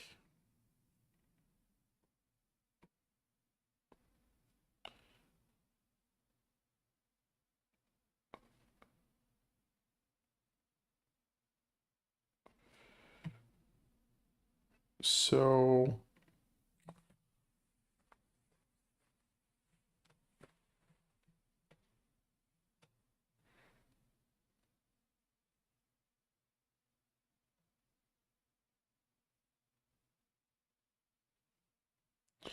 what you should be seeing here is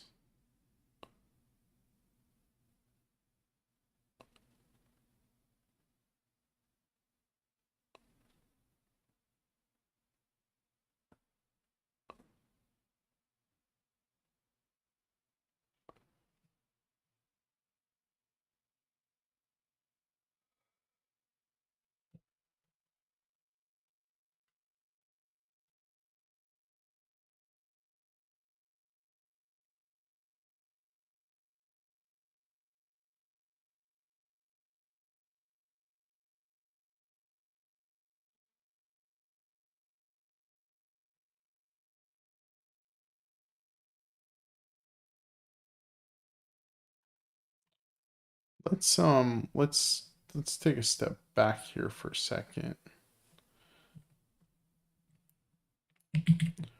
What does it look after our A1 path is complete here?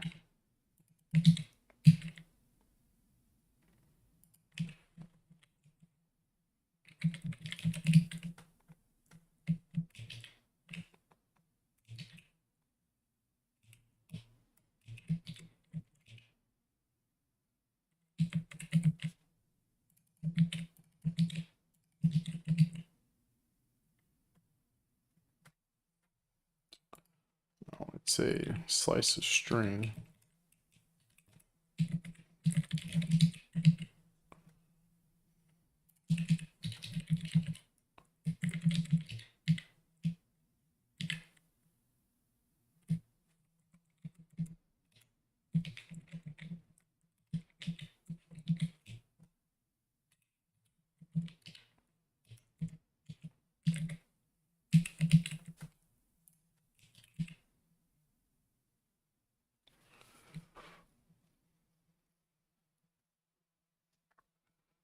Okay, right down left A.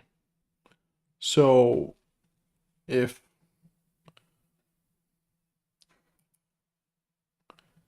I'm just looking at the numpad and I'm at A, it should not be right down left A. It should be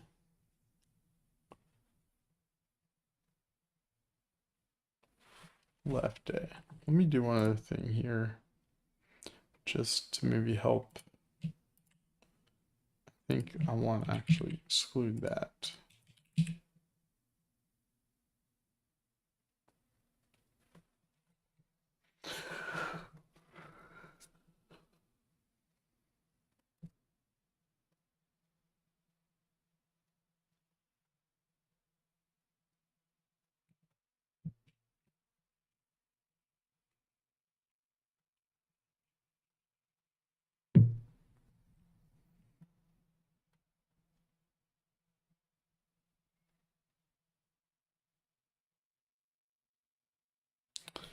Okay.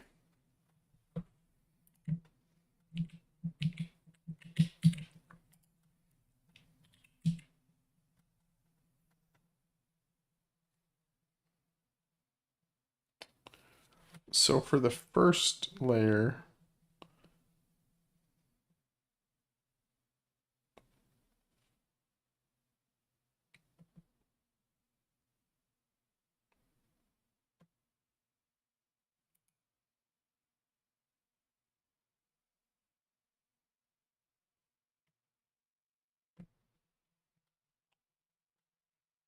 the sequence is already wrong. So why? So it should be, in our simple case, move the arm from A, its initial position, to 0, A to push the button.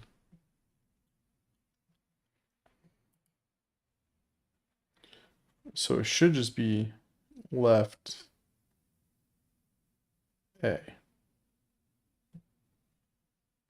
but it's not.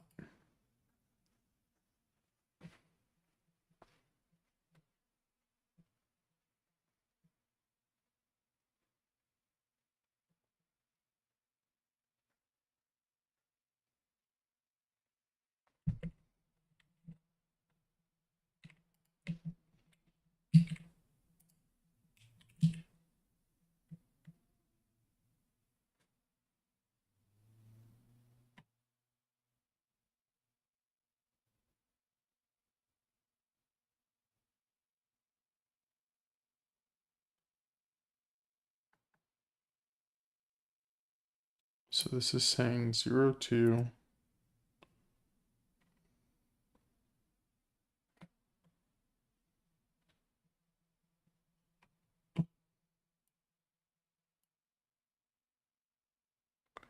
1, 2, 1, 1, 1, 0.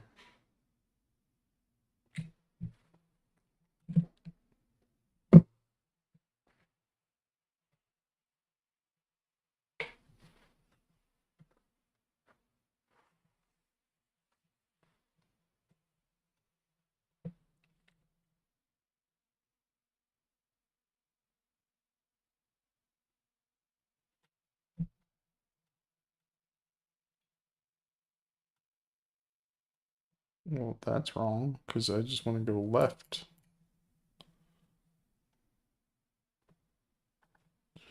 So if I look back,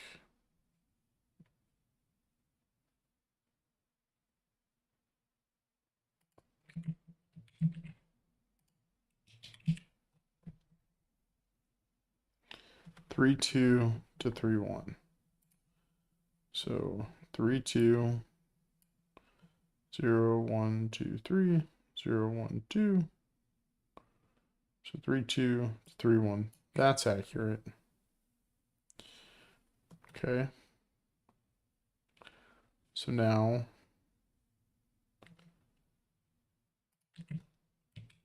that's getting piped into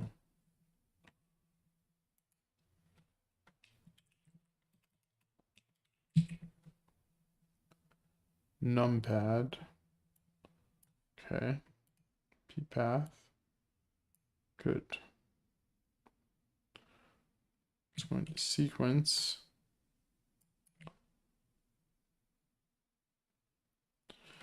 So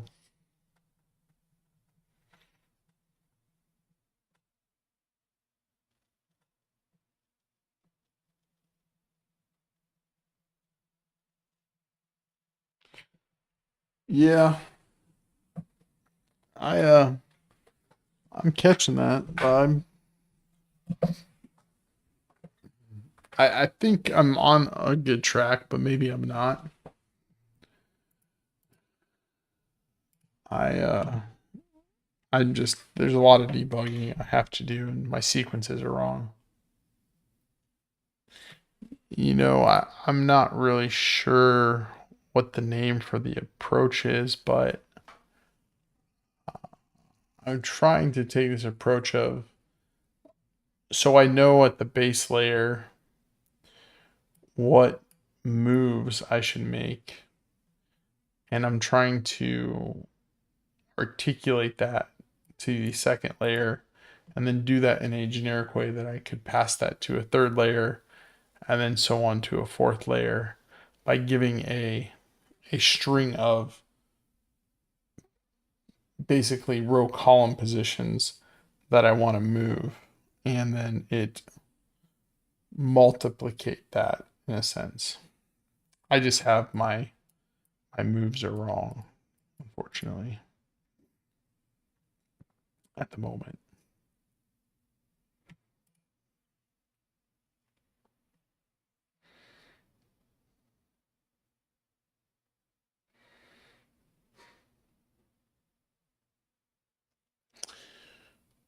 So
okay, I've got 3 2 and 3 1 coming in. So as a single thing, that's good. So from that, I get an SR and an SC, and the SR and the SC is the start location. So let's verify that. 0 and then 2. So 0 1 2. Okay, so that's right.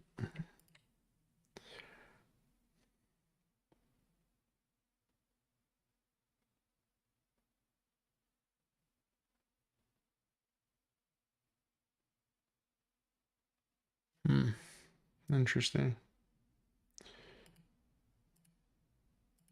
Yeah, I think this is pretty challenging, but it's kind of interesting.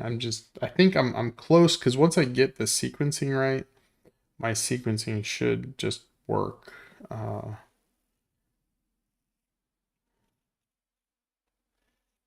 Should just work.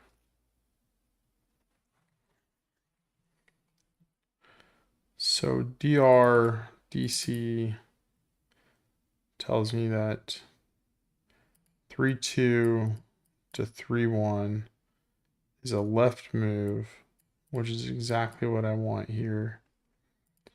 And in order for us to go left,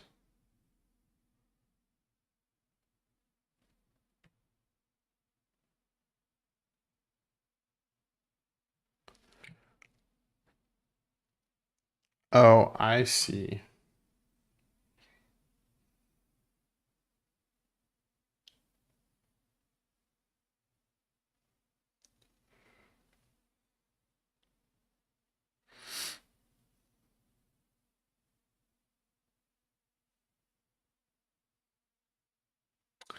So, okay, well, that's a little interesting.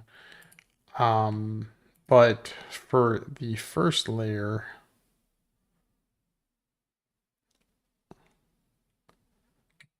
for the first layer, I actually don't want to sequence, right?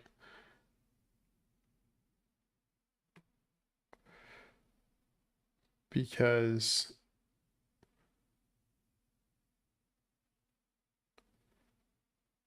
well, no, I need to.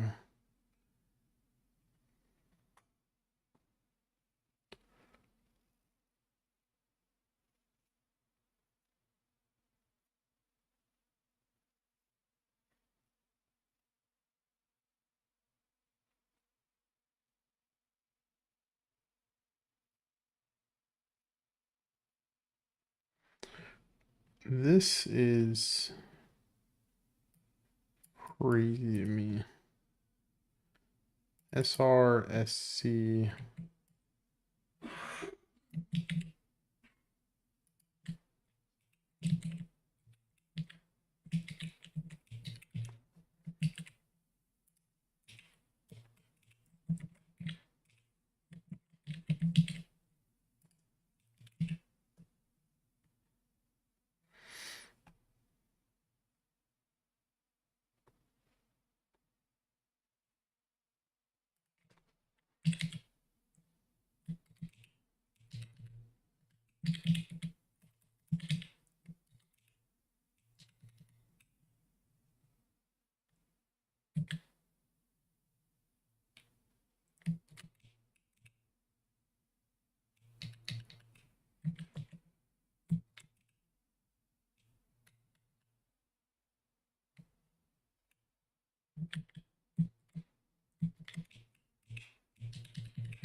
Okay.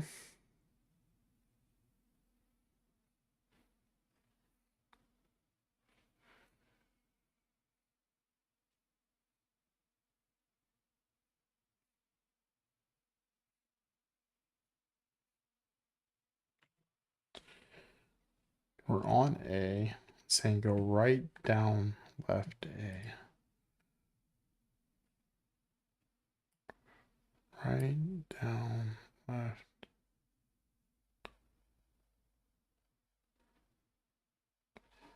It's a square. But if we're on A, which for these should be 0, 2, SR and SC is 0, 2, and our destination is 1, 0. Destination is 1, 0, because our direction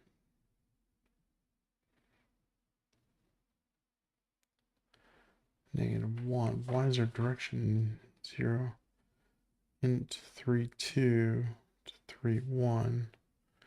We're at 3, 2, 0, 1, 2, 3, 2 to 3, 1.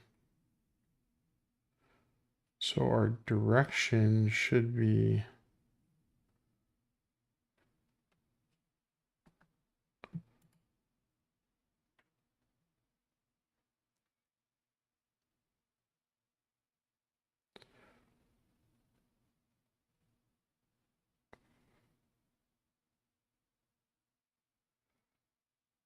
our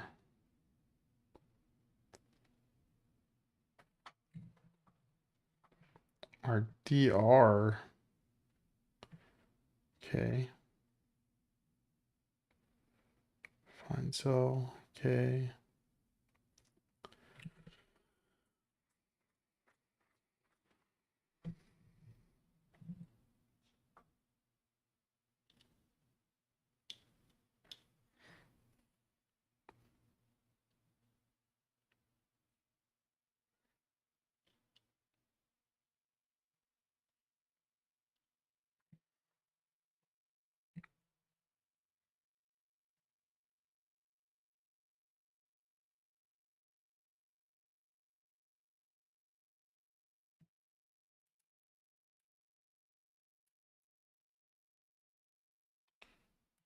So we want 1, 0, which is here. We want to go left, which is true. Okay. So we got the right destination in mind. 1, 0. And my start for my sequence is, in fact, 0, 2.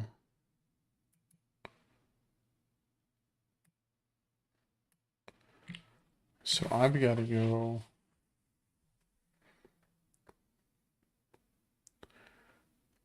left, down, left. So why is this first one right?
Okay. So maybe I need to simplify and just say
Okay.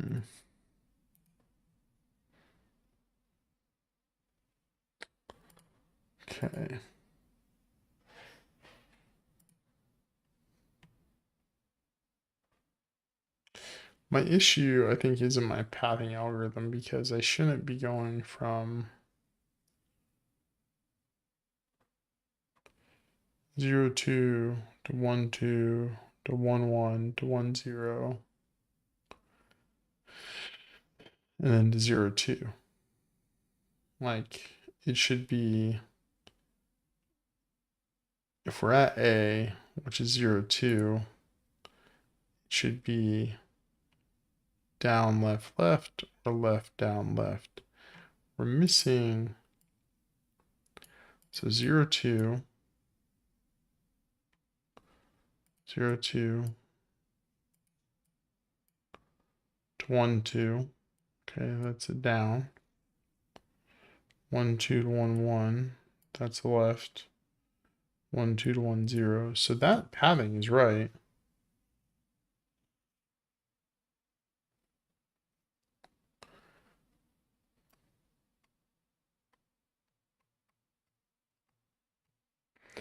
It's not being translated correctly here. So pathing is correct.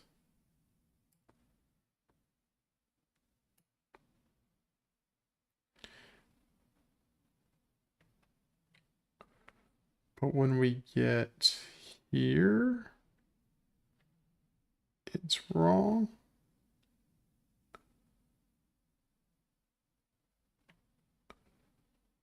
Okay. So if the pathing is correct,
okay.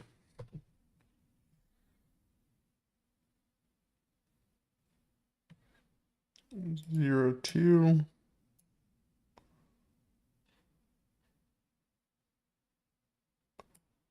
1, 2.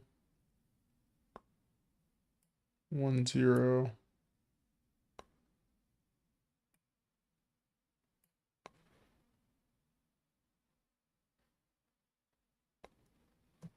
Ah.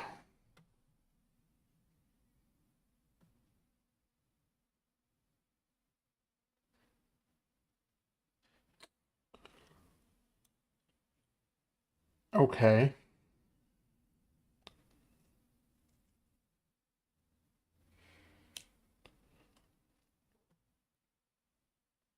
I understand. I do understand now what's going on. So it's the path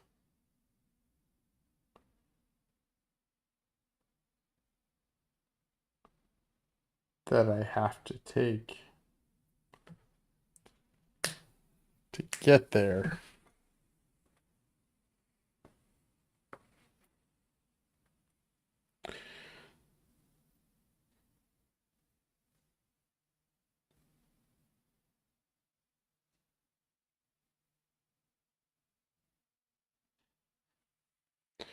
Okay.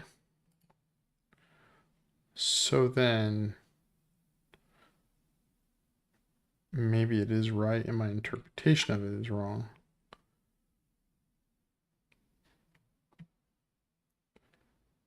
meaning that it should be P should be group sub length of group minus 1.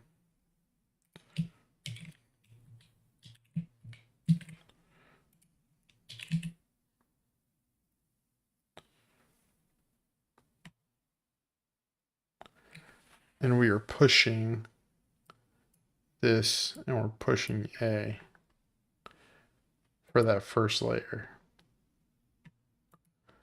right? Pushing this, pushing A.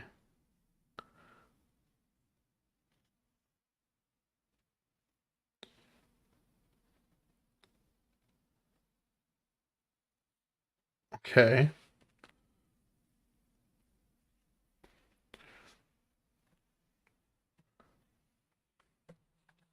Let's focus on one layer for right now.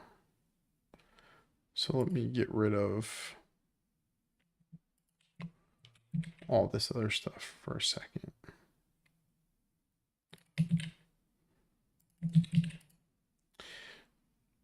And then we have a sequence of things that need to be pressed.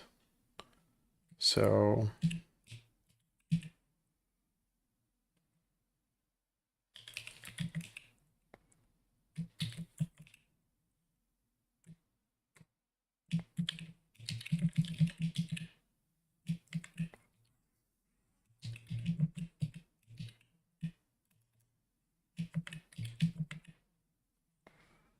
zero, 2,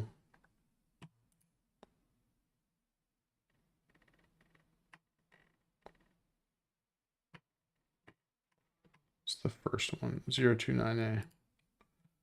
Go with 9.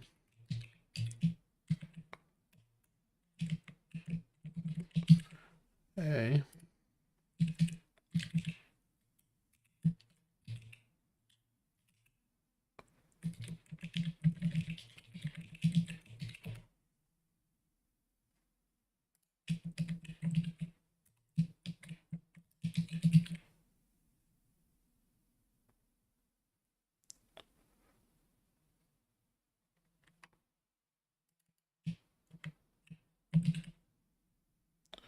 For right now. And then this becomes this, and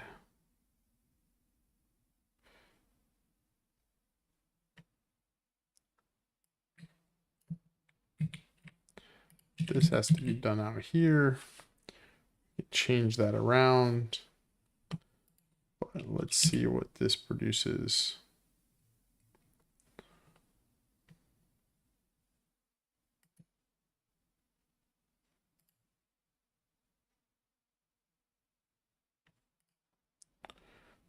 That's the first sequence, A1 string. I'm going to move this out as well. And that out.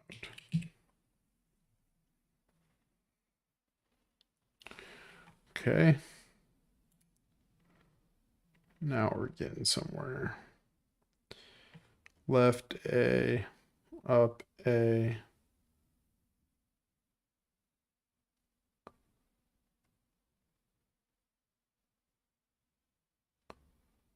Okay.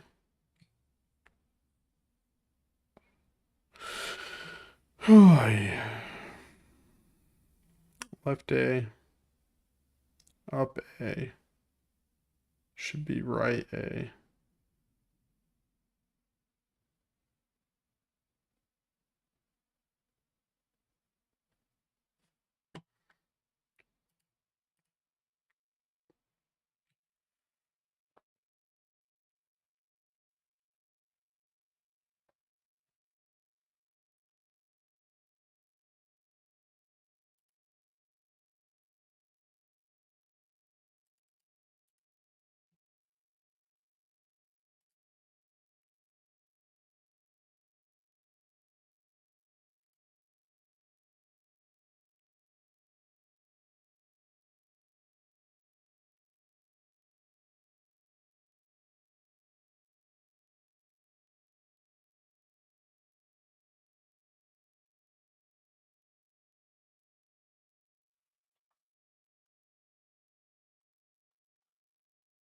I'm sorry, what was that?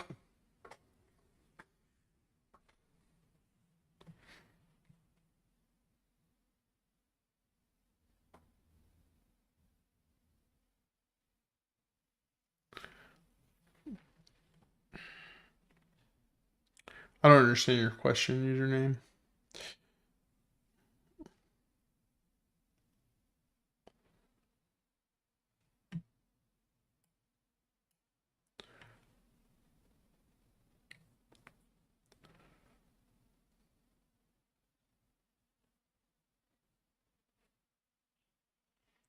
It's A1SR, A1SC, and the path we need to go through. SR and SC.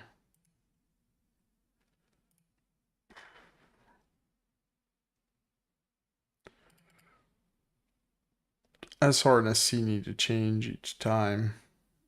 Is the reason why this isn't working. So this needs to be moved up here.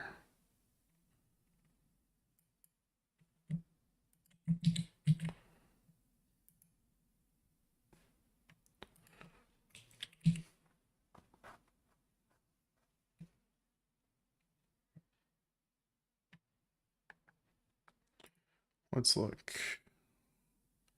Left A, up A,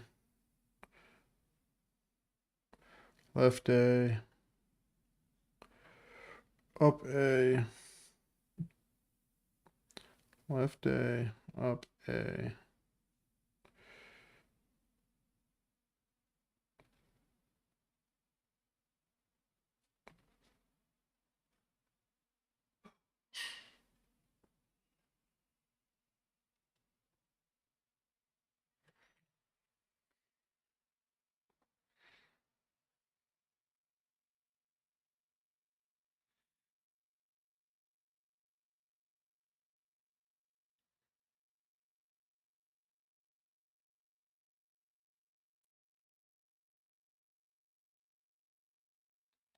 I think I can actually remove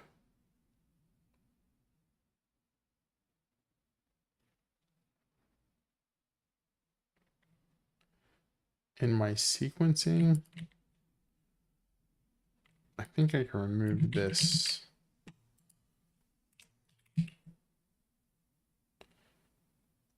And then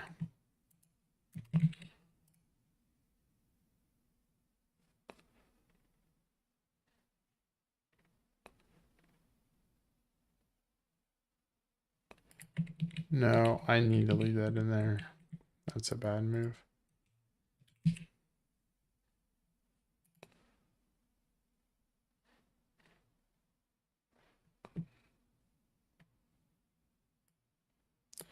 Question is though, does it need to be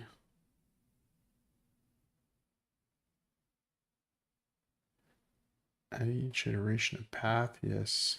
Because we're going somewhere and then activating.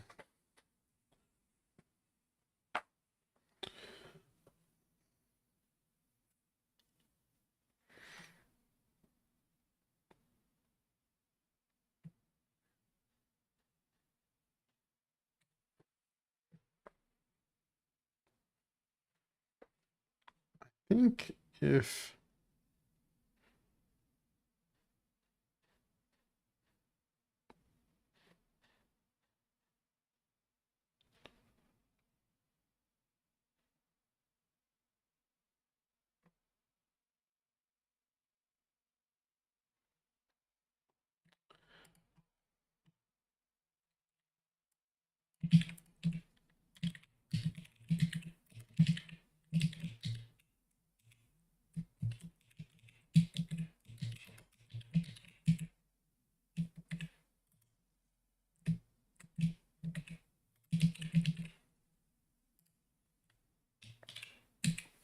well, good for you, man.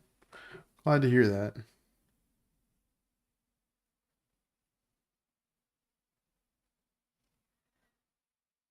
Excellent to hear. How did you approach the problem?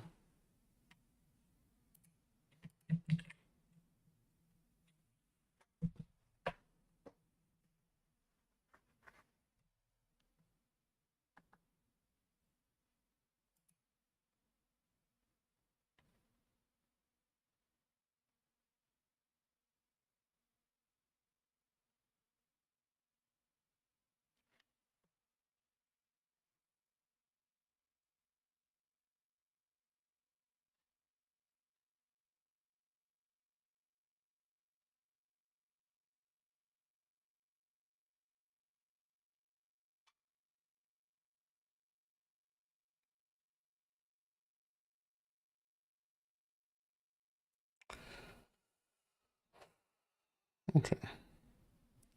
I got the first few sequences right. Left, A, up, A. And then right.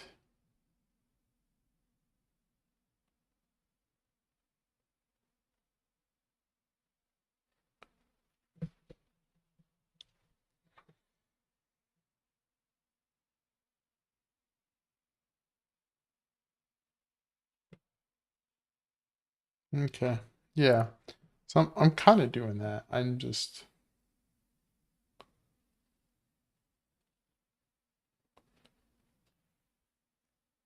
yeah.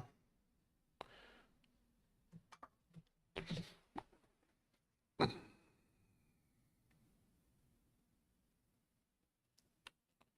think I'm just honestly tired at this point. Um, but I am using BFS. So I am using BFS to figure out the next pathing. And I'm trying to add these layers of sequences, and I'm just not getting to the right answer that I'm looking for. And that's my main issue.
So if we hit left A, A, okay, let's add the 9.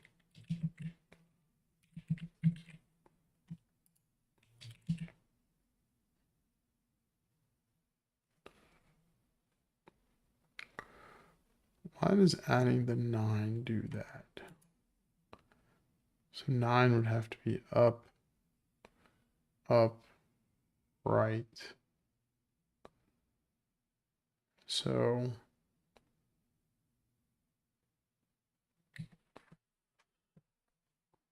0, 1.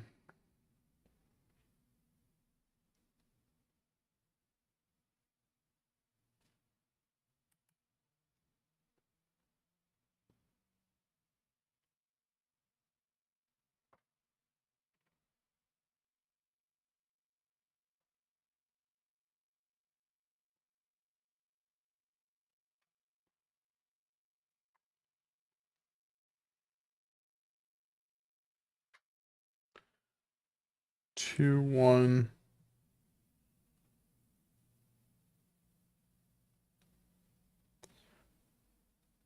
1, 1, 0, 1, 0, 2.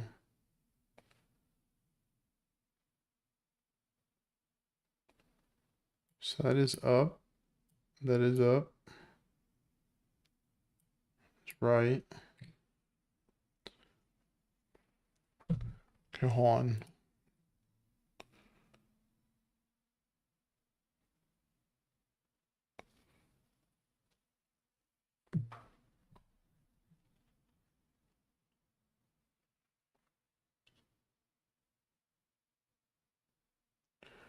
Up, right. Okay.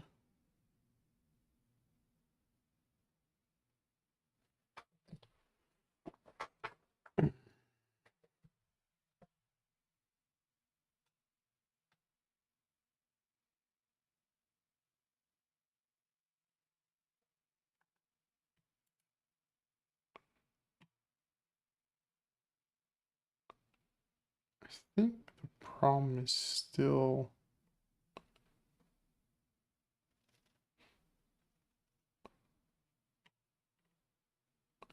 Yeah, I don't want to just try the answers.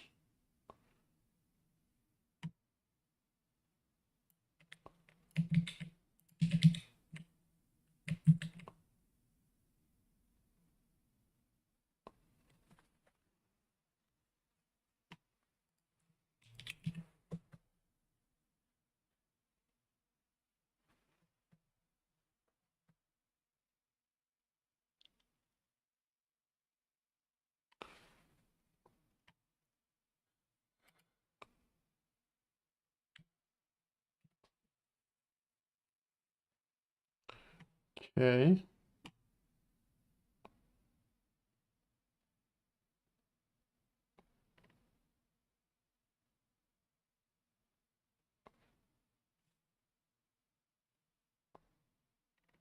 We're getting there.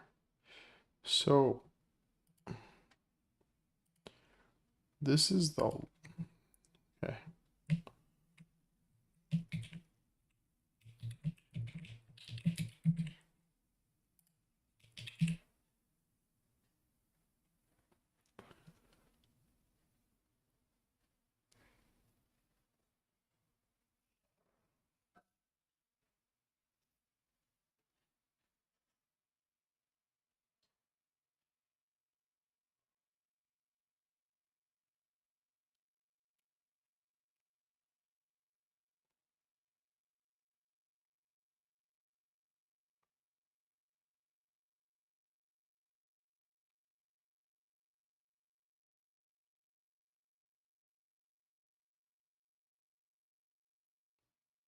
Hmm.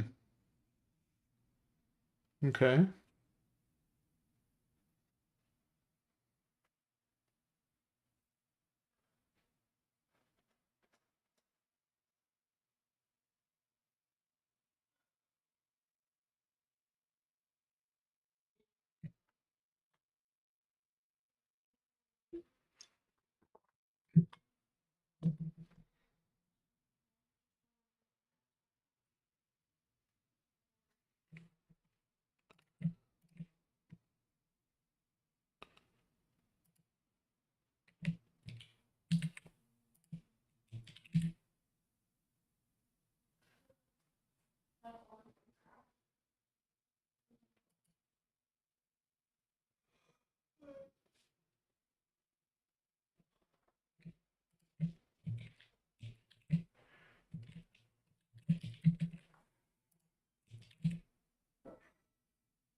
What, I'm missing something here.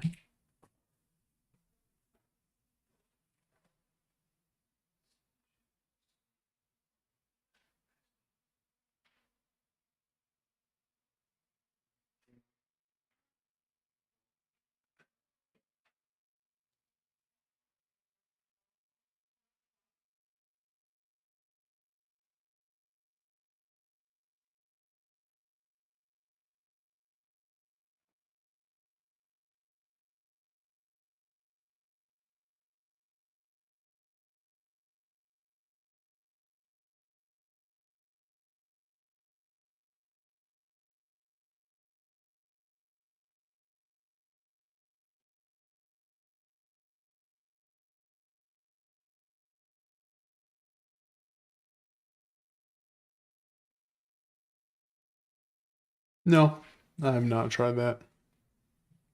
I could try that. That's actually probably not a bad idea, but uh I'm that's not really my problem right now. Finding the position's not an issue. It's my output. I'm not thinking clearly through my sequences, and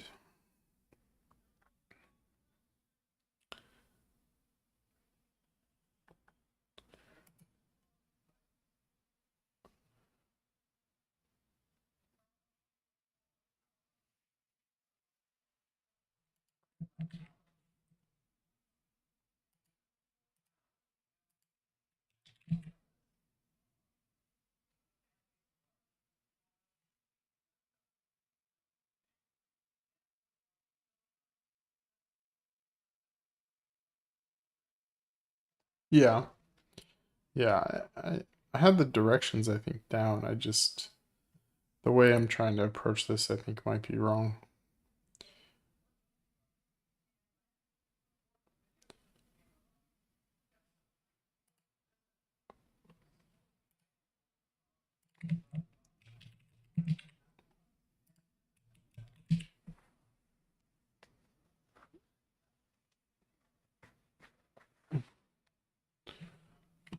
Right. Okay.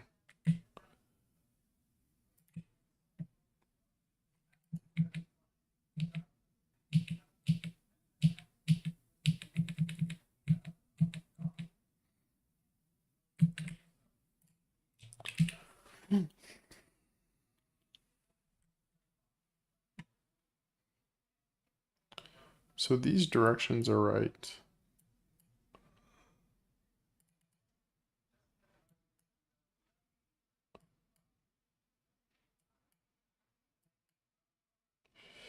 The problem is that when I print these right now, I'm printing the last one in the grouping, which is the A, that is being added to each of those.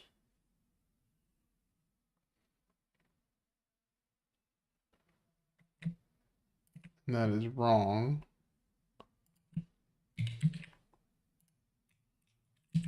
But when I remove it,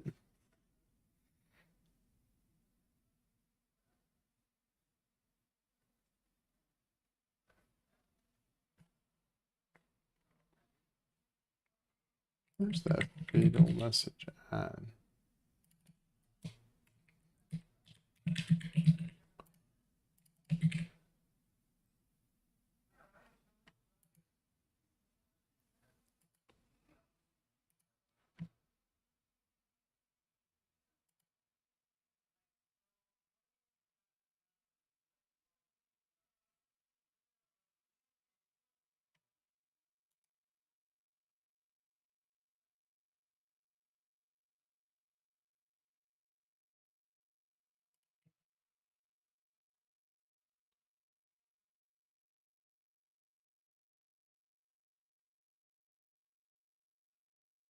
Yeah, I know.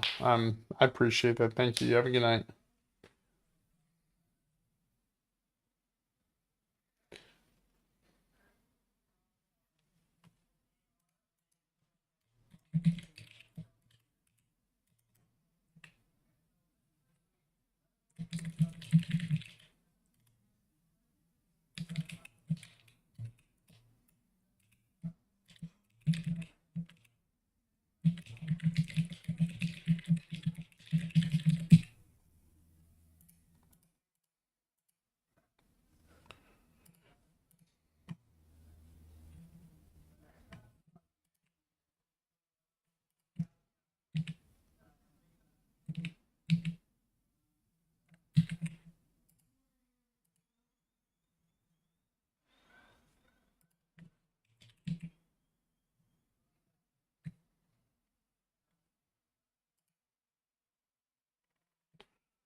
Um,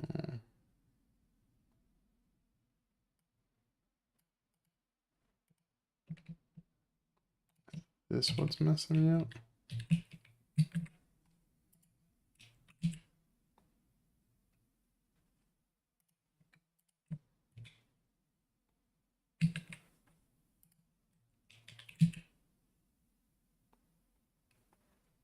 Left, up, up, up.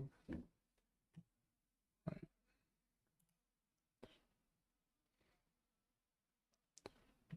left.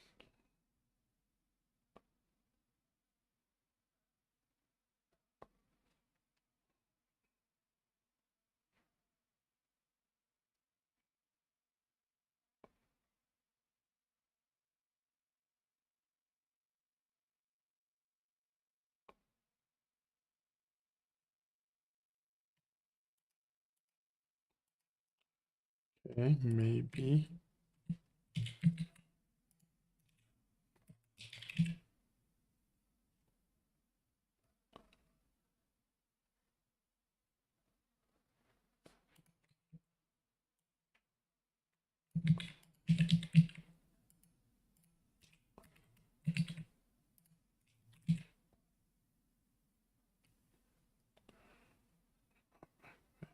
Up, right, activate. Wait a second. Left, activate, up, right, activate. Okay, let's add the last character, which is where.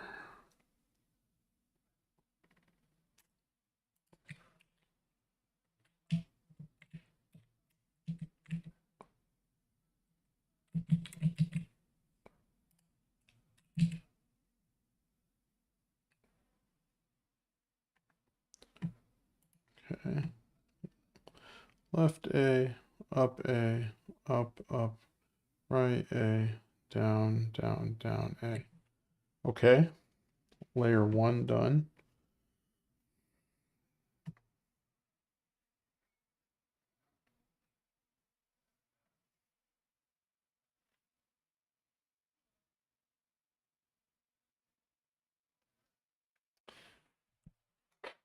Yeah. Well, yeah. I don't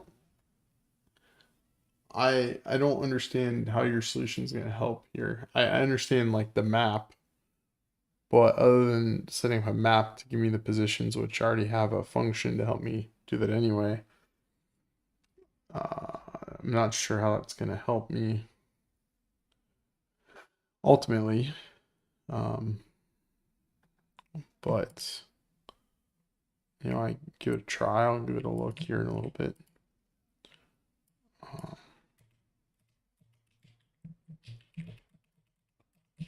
Okay, so now we go there.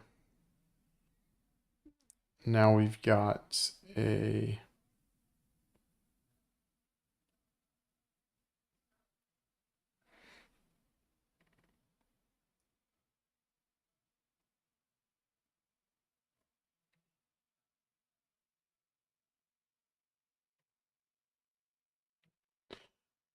directional keypads, the 2 robot directional keypads, and the numeric keypad. Okay, so let me see if I introduce this, what this might look like.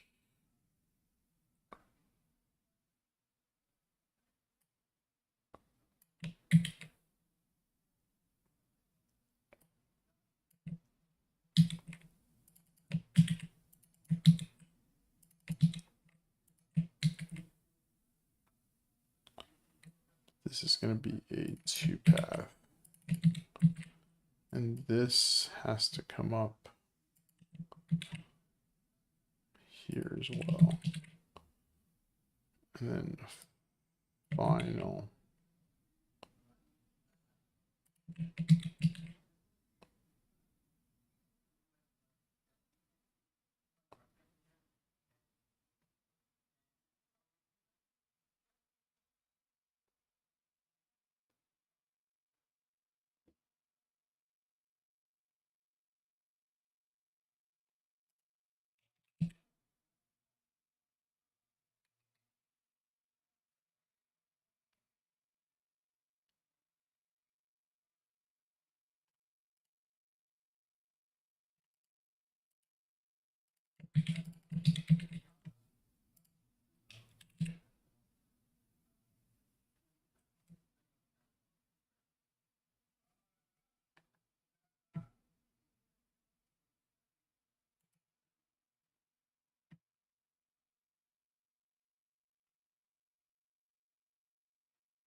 Impressive that you got on there. I mean,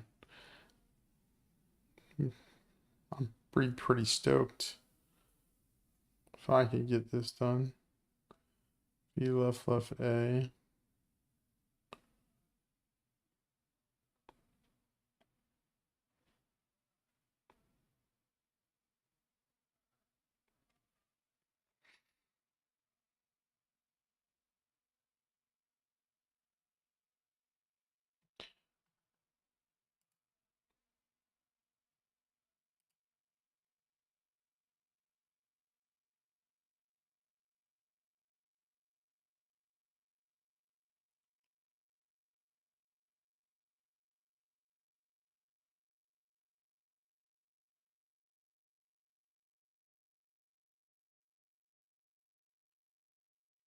Um,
so wait a second. There is keypad 1,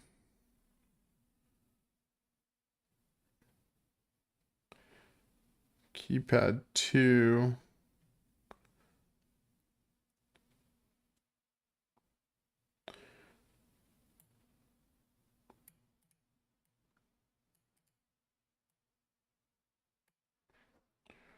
okay, this is like relatively close here, maybe, not really. It's a lot of A's. That's my concern. It's just like activate.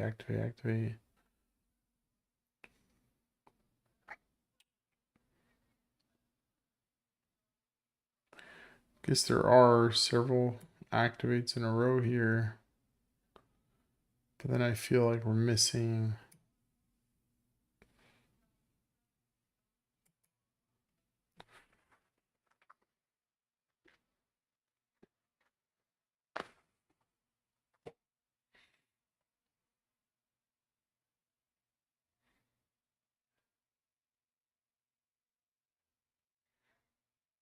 Down, left, A.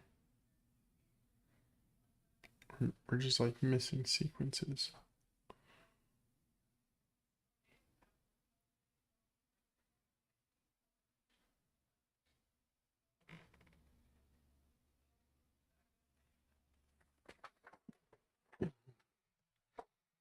Make sure I have everything right here.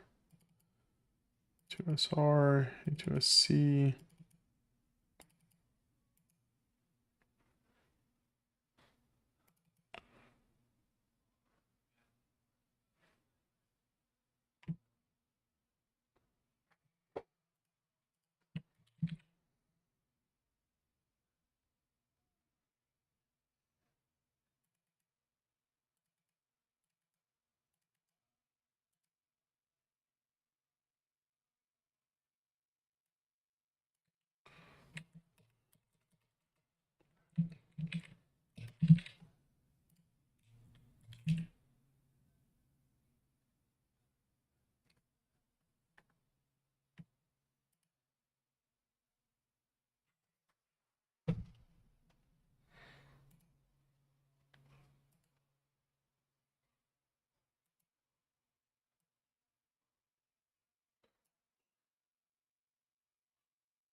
So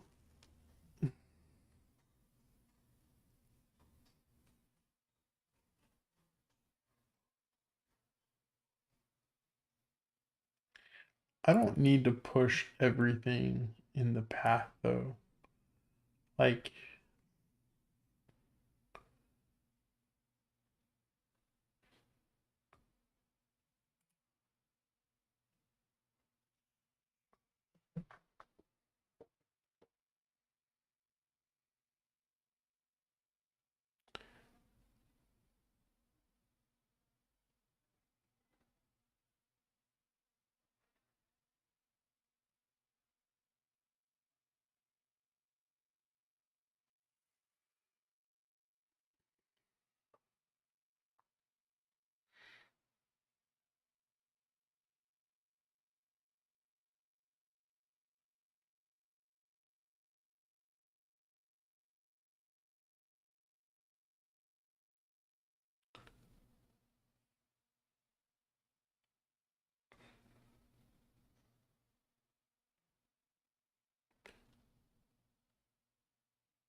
so it's gonna have a new starting position every time. And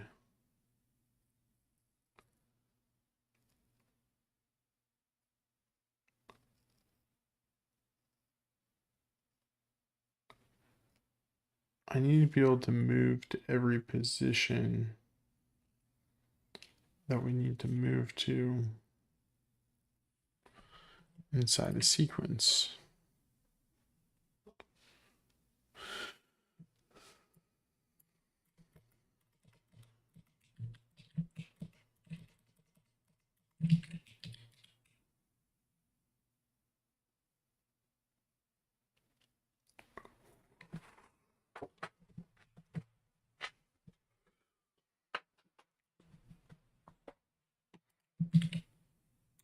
The layer 1 is fine, but why wouldn't layer 2 be okay? If I can get layer 1 okay, why can't layer 2 be okay?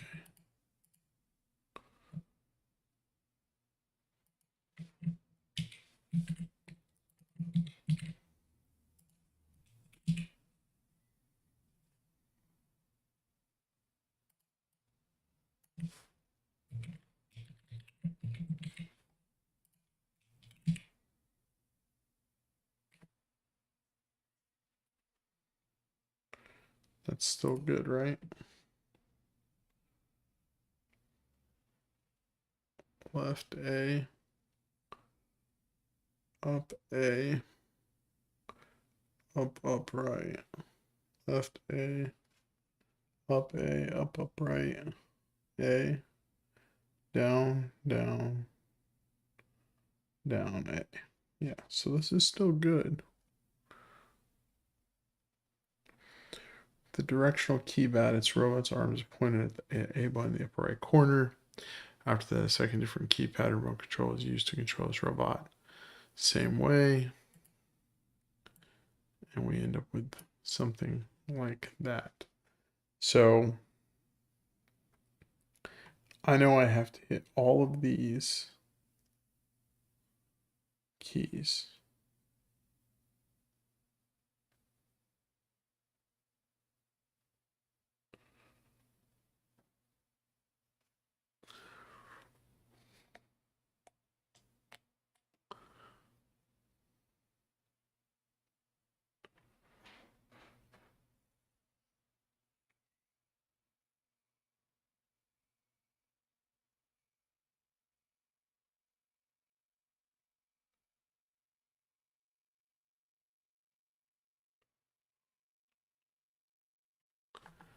And so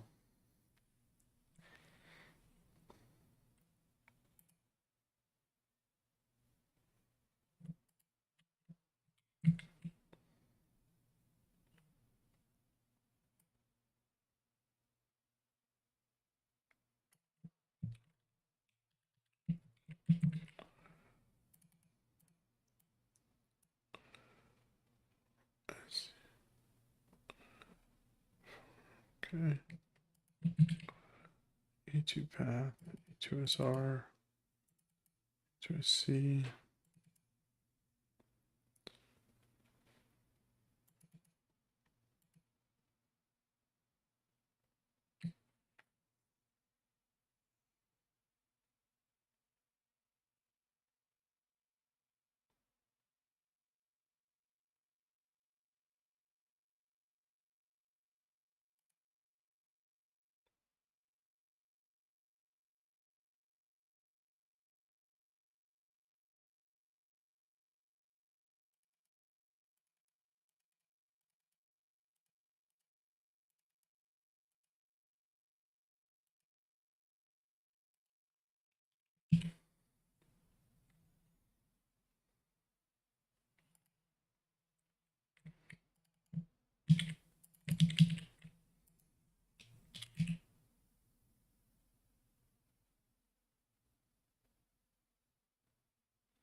Down.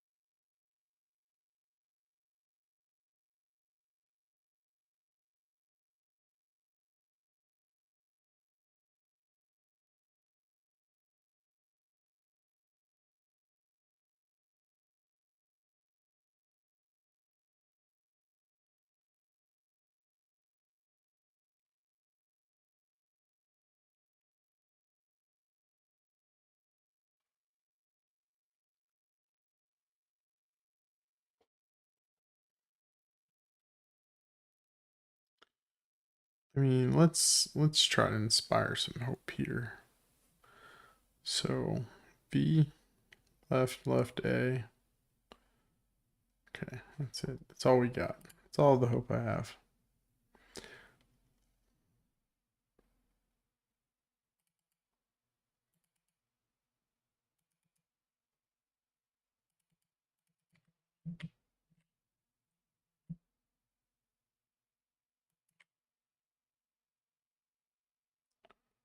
Good key, logs info, append, go.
Yeah.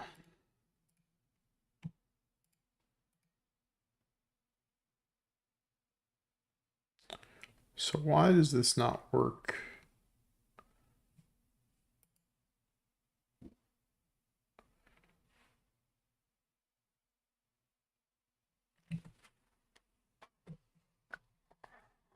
Because what I'm giving back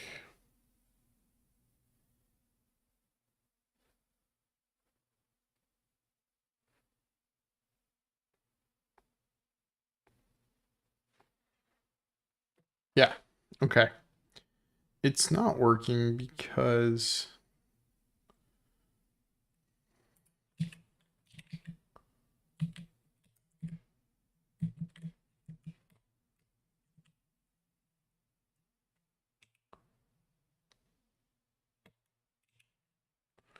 what I need to give to the next layer is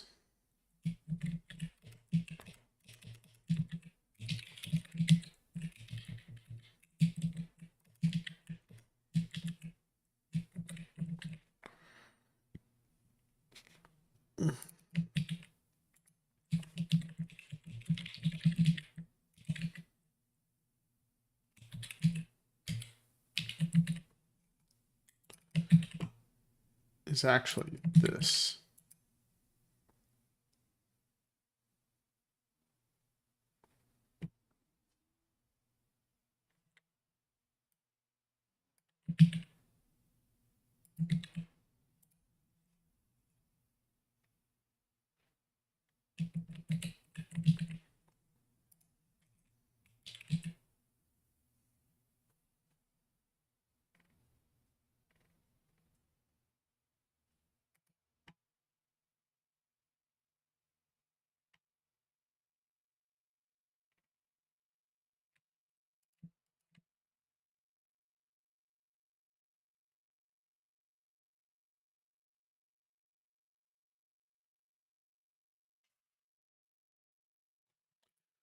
Um,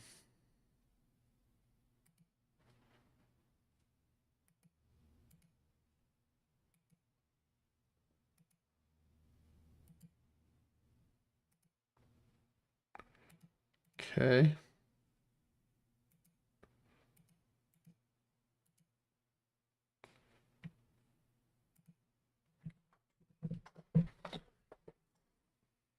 Oh, no, it is the entire path. It is the entire path because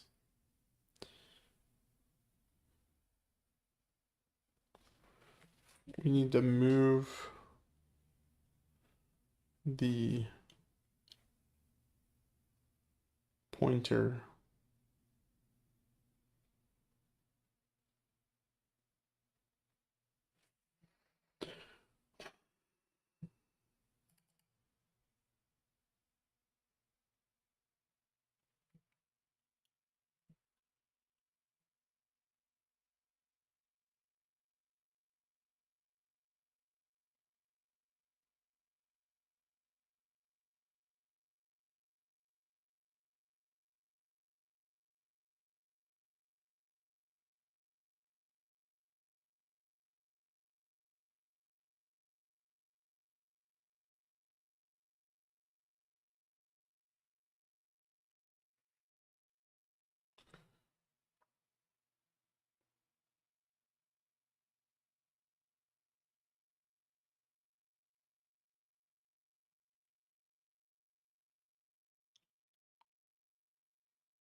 Yes, this just needs to be a list of destinations, right? Because path is a list of paths, and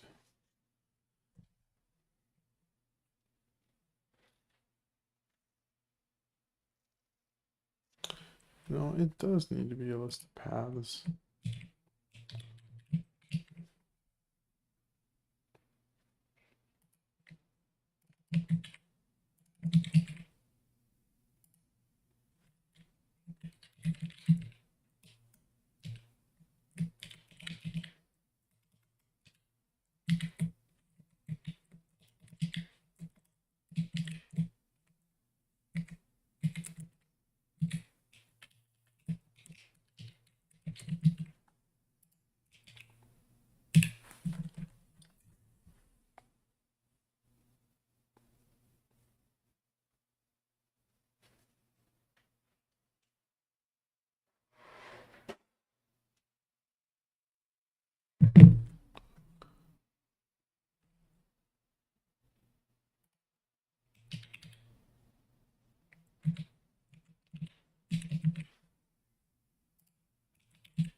Um,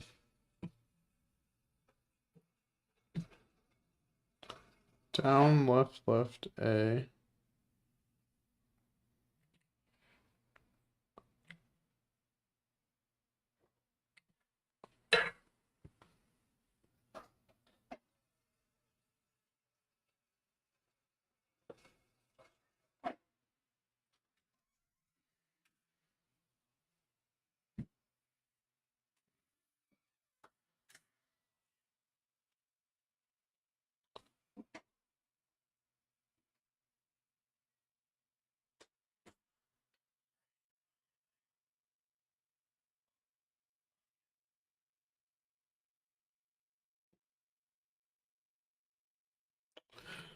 Okay, I have the first layer. I just don't have the second layer or the third layer.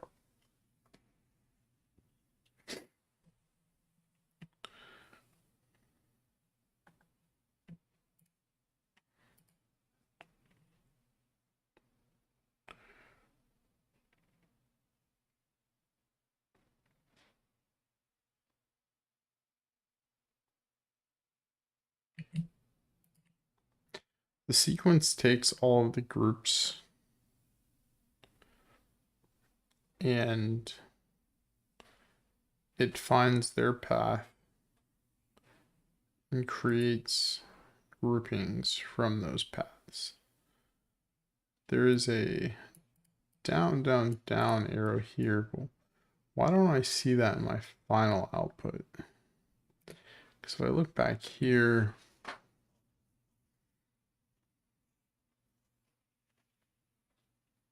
there's no down arrow there.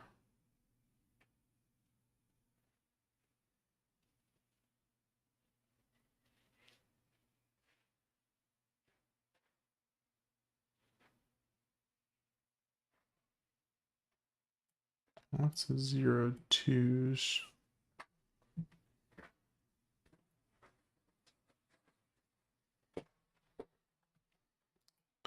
It's the answer.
Where are all these 02s coming from? I'm appending them here.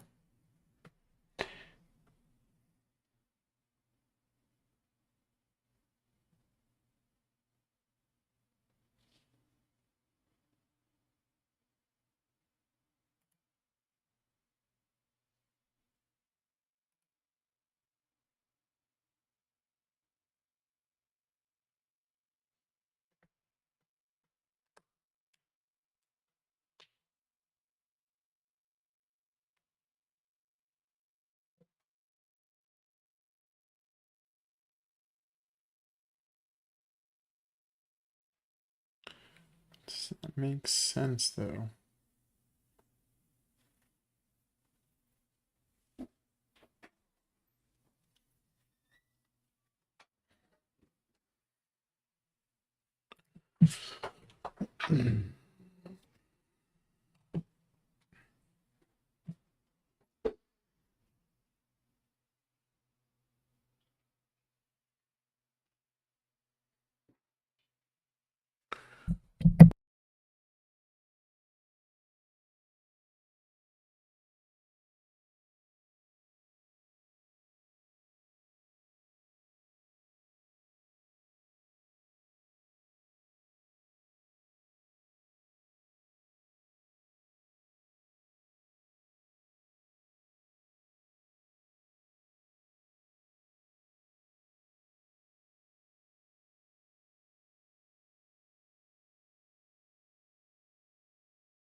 Right.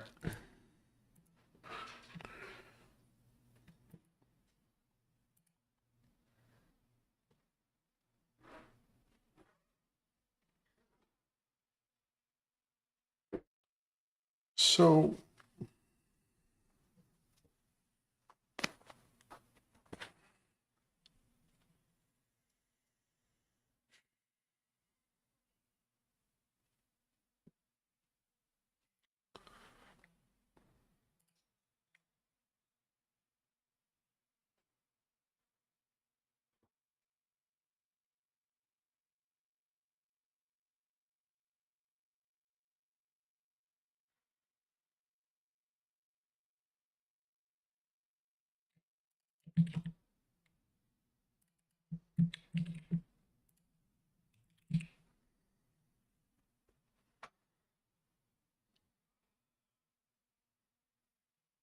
what is the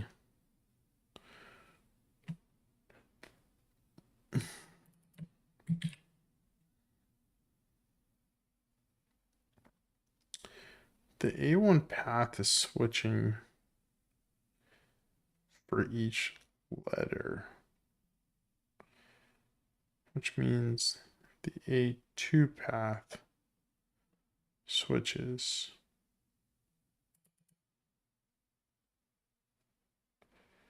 for each sequence of A1. It's another layer.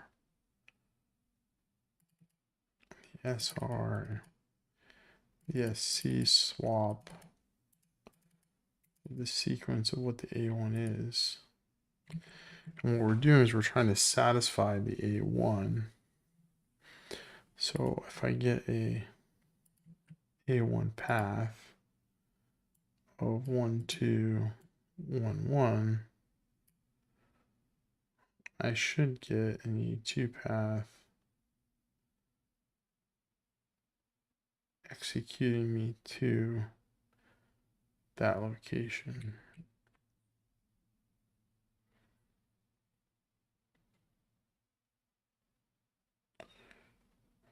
0.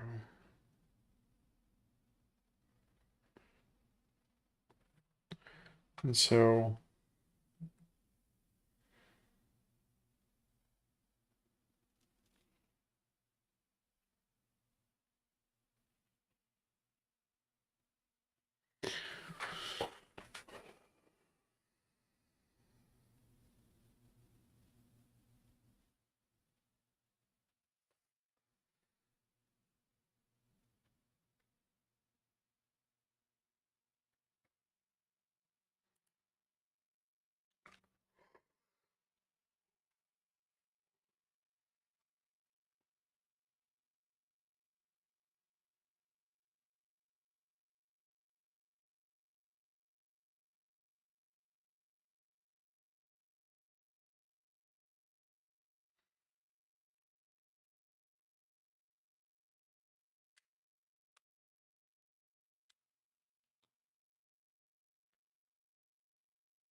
Okay. So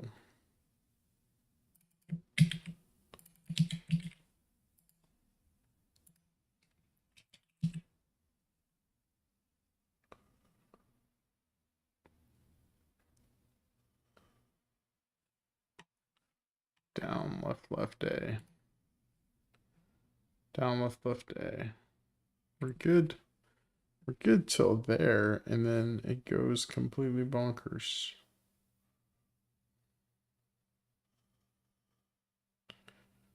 We have no right up A.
Yeah, so why is that true?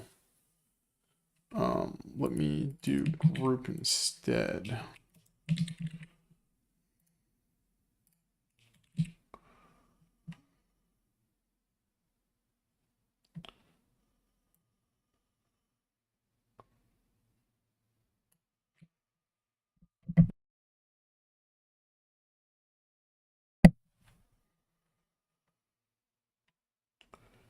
One, two, one, 0.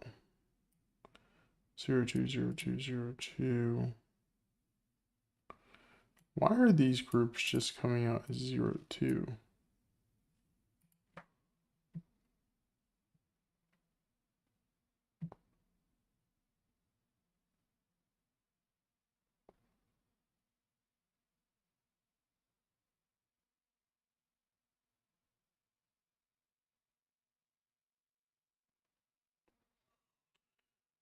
I feel like it has. It's certainly centered around the activate. And so after each group move,